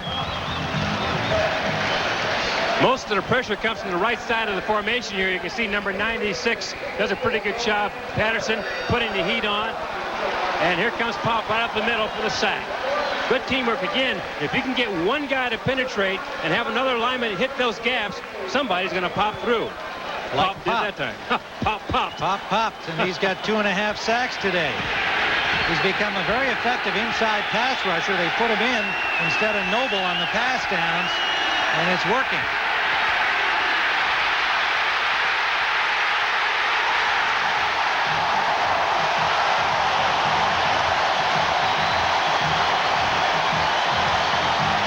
Yet another pop by Paup.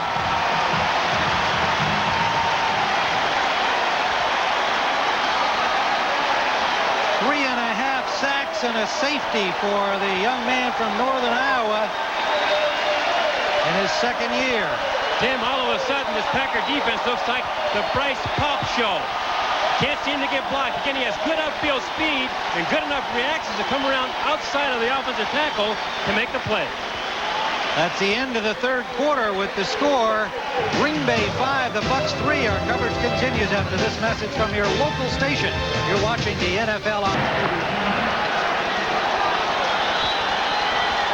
Tim Ryan with Irv Cross here at Lambeau Field in Green Bay. Bucs have to punt from their end zone. Royals hits it from the Tampa Bay end zone. A good punt out to midfield. Query.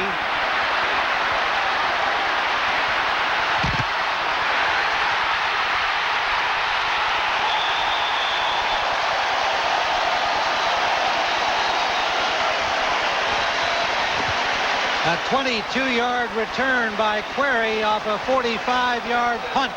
First down at the 21. I'll tell you, this is the thing that put him in a bad position. Paup, you'll see, stunning here, coming inside, breaks down the offensive tackle and forces Testaverde out, and then swings around the outside to make a tackle. Good action, quickness and speed. There's the answer right there. Mr. Paup's having an outstanding day. So Green Bay now at the 22-yard line is spotted after Query's return. 14:46 to go. We're just underway in the final period. Majkowski cannot find a man open. There wasn't one open. Now finally gets some help, but that's incomplete as Alan Rice came back to give him a target. The Buccaneers shutting down the receivers of Green Bay. The key, of course, Tim, is to be able to keep Sterling Sharp under control, number 84. Again, he's being met at the line of scrimmage. Defensive back Ricky Reynolds does a pretty good job mirroring him all the way. So again, Majkowski doesn't have a target. He doubled him up out there and took him away from the pattern.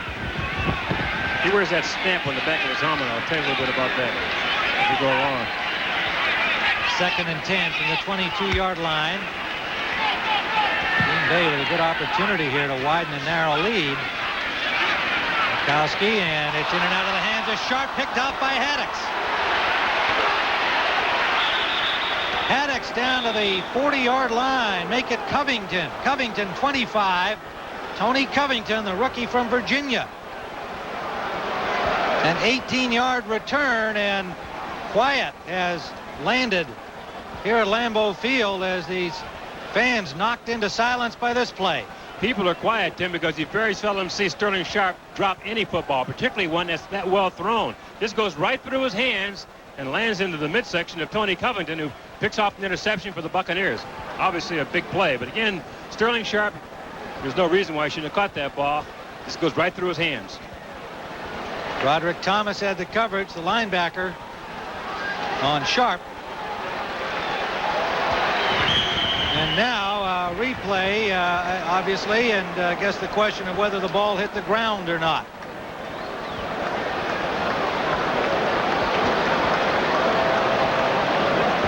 The play was ruled interception on the field. It's being reviewed by instant replay. Dave Kamansky is the replay official.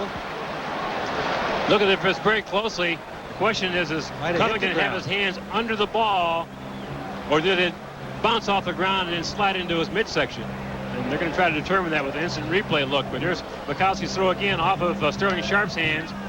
And there's Covington. Can't tell from that shot. First down. The play is going to stand based on what they could see from the television replays. So it's an interception by the Buccaneers and a first down at their own 32.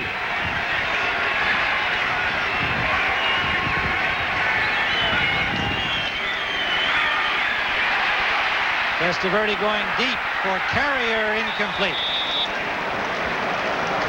Leroy Butler, the second-year cornerback from Florida State, stride for stride with Carrier. Ball just slightly overthrown.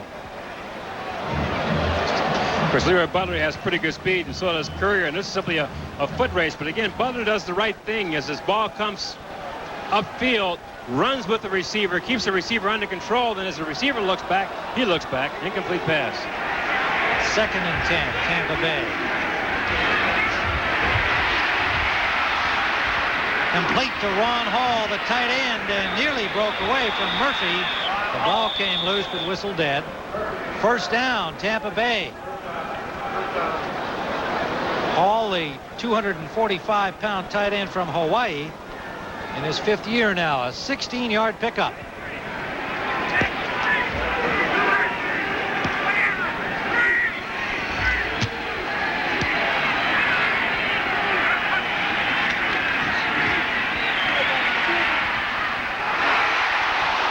Testaverde trying to get it to Robert Wilson, threw it a little behind him, and it was nearly picked up. Both Noble and Brown, Robert Brown, number 93, had a chance to grab that on a deflection. Watching a series of plays, the Buccaneers are running a no-huddle offense, Tim, but they're taking so much time, Green Bay can still make their substitutions. That's complete to Willie Drury out the left side, just short of the first down. It'll leave 3rd and less than a yard. The ball now at Green Bay's 43-yard line. You're asking Testaverde about this no-huddle offense, what he thought about it. See, I love it, because I get a chance to call my own plays. You feel like you're more involved in the offense, and the entire team seems to come closer when you're in that kind of an offensive attack, he said. Short yardage offense comes on now for the Tampa Bay Bucks, and Green Bay sends in some extra beef. Rookie Don Davey from Wisconsin. And it looks like they have the first down, even though he was driven back. Forward progress should give it to Tampa Bay. Reggie Cobb has a first down for the Buccaneers with 13:02 to play in regulation time. And again, Tampa Bay going with the no huddle here, and it is now causing some problems for the Green Bay defense.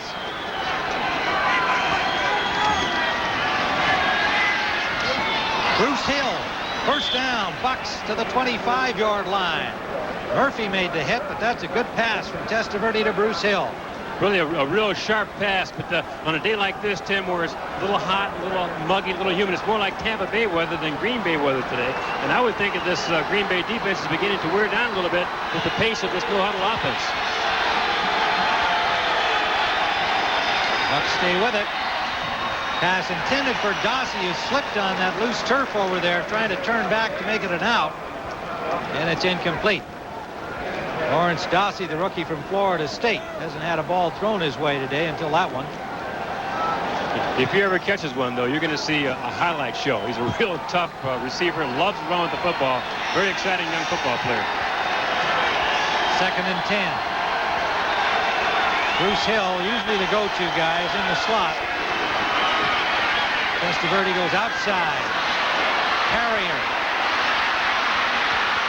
Carrier inside the 5. Good running by Mark Carrier after the catch. A 20-yard gain, and the Bucks moving it through the air. What terrific quickness Mark Carrier showed. When you're that close to the sideline, it's very difficult to stay in bounds after you caught a ball. He not only stayed in bounds, but came across field with it. Well, they had a miscue here. The ball was snapped, picked up by Robert Wilson, the rookie, who turns it into maybe a 1-yard gain. Nobody was ready on that play in the no huddle. Tim, I think what happened, I'm only guessing here, but I know that Testaverde calls the snap count and the signals with a color code. Now, maybe the center, Tony Mayberry, didn't get the snap count. So whether it's red or green or blue, whatever it is, that has to be the snap number. You can't say 2 or 3 because the defense knows when the ball's going to be snapped. So they do it with colors. And apparently, Tony Mayberry didn't get the snap count. 1, 2, probably thought it was a shotgun where Testaverde was back 5 yards instead of being right under him. Anyway, it was a bad snap. Robert Wilson, the running back, did a good job to maintain possession. And we've got a timeout on the field with 11:44 remaining in the fourth quarter. Tampa Bay threatening, but trailing by 2. By Coors Light. Well, Bryce Paup has been the main man in this low-scoring game. 3.5 sacks and a safety, and that's the difference in the score right now. A pair of field goals accounting for everything else. But Tampa Bay is now on the doorstep. There's Bryce Paup, the second-year man from northern Iowa. Tampa Bay has a 2nd and goal inside the 5. Touchdown, flag down. The catch, he was wide open, but 2 flags fly, and it looks like a Tampa Bay hold.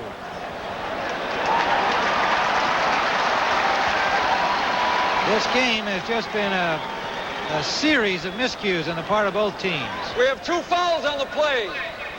Holding number 61, offense. Holding number 26, defense. Penalties offset. 2nd down again. Mayberry and Cecil. Mayberry for Tampa Bay. Cecil, a defender, the safety, called for holding. Mayberry, the center for Tampa Bay. So they'll play it over again. 3 times now. Touchdowns have been called back by penalties. Mayberry's been involved in 2 questionable plays back-to-back. The center between his legs through winding around in the backfield, and then a holding penalty there. So the center is having his problems down here in the red zone. Second-year man from Wake Forest taking over from the injured Randy Grimes, who's on injured reserve for the year, the veteran. On 2nd down again, and it's incomplete. Too high for Ron Hall. 3rd down and goal. Ron Hall blocked in here and sort of died inside.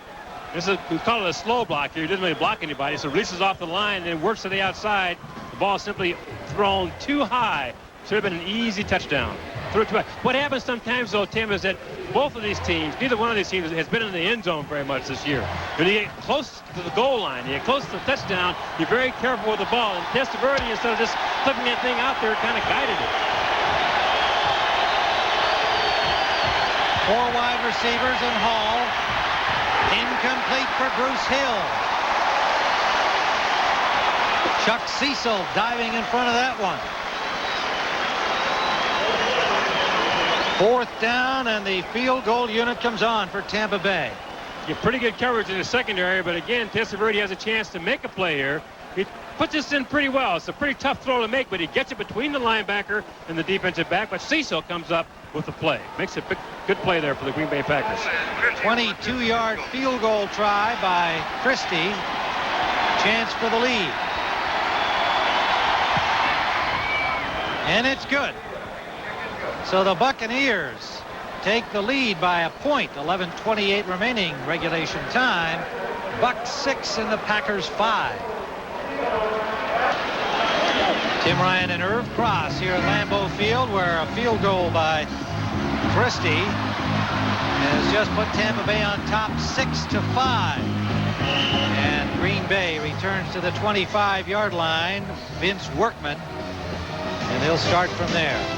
Well, next week we've got exciting doubleheader action for you on CBS Sports. In the second game, Jackie Slater, the great veteran tackle, along with the rest of the Rams, will travel to Candlestick Park to take on divisional rival San Francisco. Michael Carter will be trying to penetrate that Rams offensive line. 49ers looking to avenge last year's loss. It all begins at 12:30 Eastern with the NFL Today. First down, Green Bay at their 24-yard line. Play action on first down. A good fake by Majkowski, and too high for Kemp. Had Kemp open. 2nd and 10. It's a good thing Kemp put his hand on that ball, because Tampa Bay probably would have come up with another interception. The ball was overthrown. The safety was bracing himself to catch the ball, and Kemp went up as high as he could to catch it, but really wound up knocking down what could have been an interception. Majkowski is 14 of 29 now. 155 yards, 1 interception. 2nd and 10. Well, you can see updates on the other NFL action. We'll have a post-game show for you to give you the whole story of the NFL today. Greg and Terry will be along following our game. Majkowski drops by Jackie Harris. Been that kind of a day for both teams. That is really a shame, Tim, because it was well-timed. Majkowski that time threw a perfect pass, hitting Jackie Harris in the hands, and just dropped it. It was a little mustard on it. It was pretty stiff, but you have to throw it that way going across the middle. Harris should have caught it.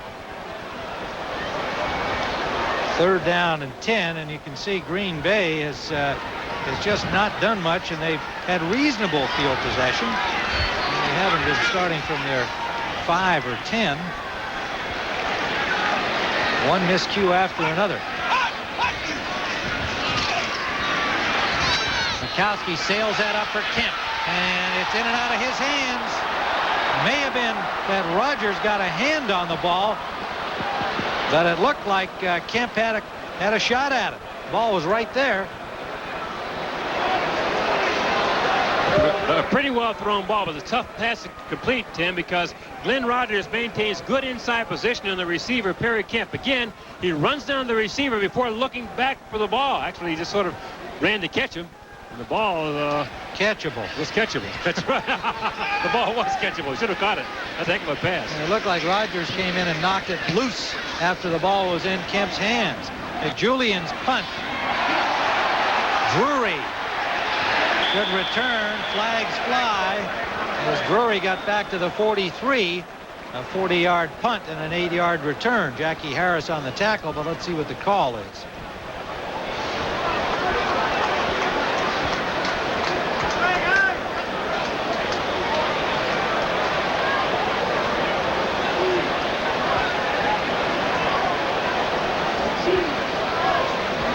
Richard Williamson, head coach of the Bucs. You can see the frustration on his face. It's been one thing after another for both of these coaches today. And it's a one-point ball game with 10:55 left. I mean, it is literally anybody's game. We have 2 fouls on the play. Holding number 91, kicking team. That's Noble. Illegal block, number 21, receiving team. A post-possession foul. Penalties offset. 4th down. That's Rogers for Tampa Bay, Noble for Green Bay, and we have the luxury of seeing another punt play. Well, they get a chance to do it again and see if they can get it right this time. Look at the penalties. 9 penalties for both clubs, and they're knotted there in a number of penalties. They're pretty close in time of possession, so from that standpoint, the game is pretty well balanced. They're all even. And the score is 5-6, so. They're all even in ineptitude as well.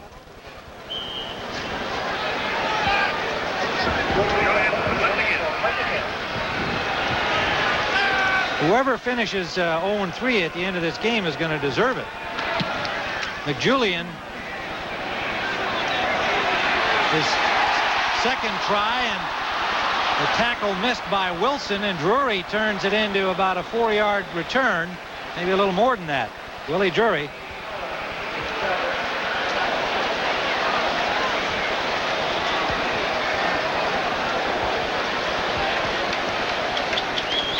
Tim, the stadium clock is awfully loud.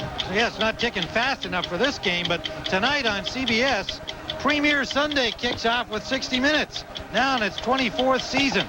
60 Minutes has been in the Nielsen top 10 the last 14 years, and that's a feat unmatched in TV history. This week, Ed Bradley reports about the use of forced labor in China tonight on 60 Minutes. Can't wait for it to begin. 10:42 left in the 4th quarter. Testaverde on 1st down. Wilson, the rookie fullback, gets about 5. Testaverde is 16 of 25, but there is a penalty on the play.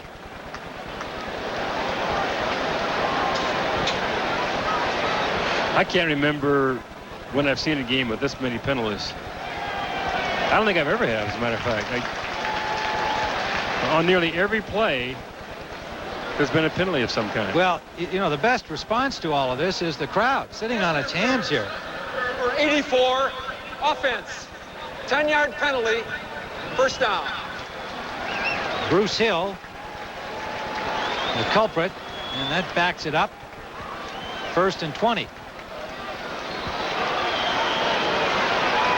10th penalty for the Buccaneers. 6-5, Tampa with a 1-point lead. And the crowd trying to rouse the Packer defense.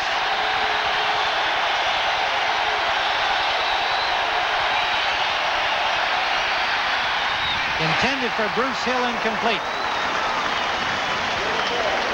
Packer rush led by Esera Tuolo, the rookie nose tackle. One of the guys we thought might get a lot of attention today is number 80, Lawrence Dawsey, the rookie out of Florida State, who's really made some sensational plays for Tampa Bay. The thing with him is that he's a great inside receiver and a tough guy once he catches the ball. A goose egg today.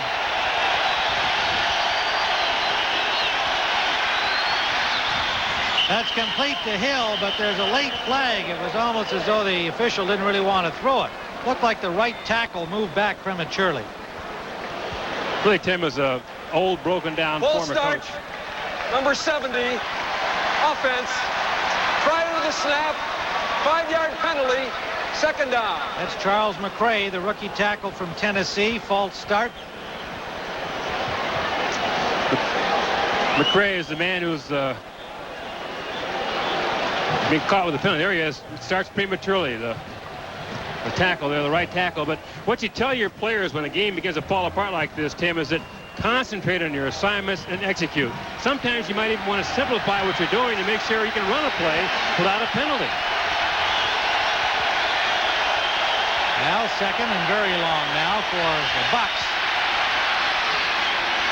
Gary Anderson on a screen.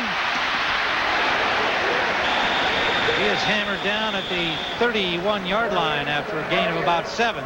Chuck Cecil and Lester Archambault, number 74, second-year man from Stanford, made the tackle. Anderson coming out on the screen, gets outside of everybody, but Chuck Cecil, number 26, is really a tough little defensive back. He's a guy I would describe as a fellow who plays bigger than his body. He hits like a linebacker. Watch, you'll see 26 come into your frame here, delivering a blow. There he is on the ball carrier. That's his kind of football.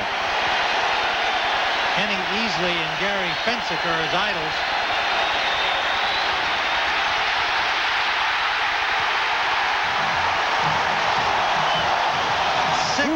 Sacks, and it's Bryce Paup. 4.5 for him. The Packers told us this young man was a terrific pass rusher because A, he has good speed, B, good strength, and he's very quick. He can get into an offensive lineman and spin out of him. Now watch again. He takes on number 70, Charles McRae, the rookie, and just gets into his body and slides outside of him. And with his quickness, brings Testaverde down. Boy, what an effort he's had today. 6 sacks. It's interesting because sometimes he comes up the middle. That time they rushed him from the outside. It looks like he can do it either way. Royals punt taken by Query. Query dances down the sideline to the 48-yard line. Green Bay in Tampa territory, trailing 6-5. 8:45 remaining. Regulation time. Out here in Green Bay, but not too sunny for the fans watching this one. Their Pack is down by a point, but 8:45 remains, and this is truly anybody's game. Neither team seems to want to keep possession of the football. They cough it up either by penalties, fumbles, turnovers, or what have you, intercepts, or by punts. Green Bay has it first down at the 48-yard line of Tampa Bay. Kemp in motion, number 81. Alan Rice. Rice, some good running. Close to 9 to the 40-yard line of Tampa Bay. Right, Cincy. Pick it up and throw. Second down and about 3. Rice again, good hole outside. And a first down, Packers. They've been running yard. Broderick Thomas, Kevin Murphy, the linebackers converging on him.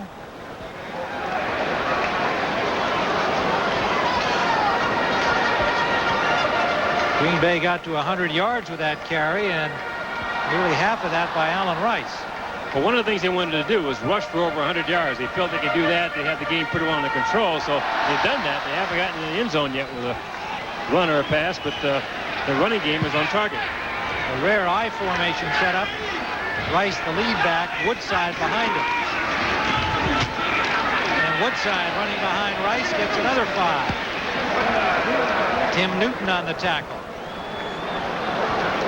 You don't want to overdo this, but what they're doing, they have one of the better drive blockers who will be recognized one day in the league as being one of the better drive blockers in Tony Manders. You know, there's been an awful lot of discussion about Manders' development as an offensive lineman, but when you want to put the ball on the ground and get tough yardage by running the football, you can run over him all day. He told us yesterday he feels like he has to get about 10 or 15 hits before he's ready. Then he's on a roll.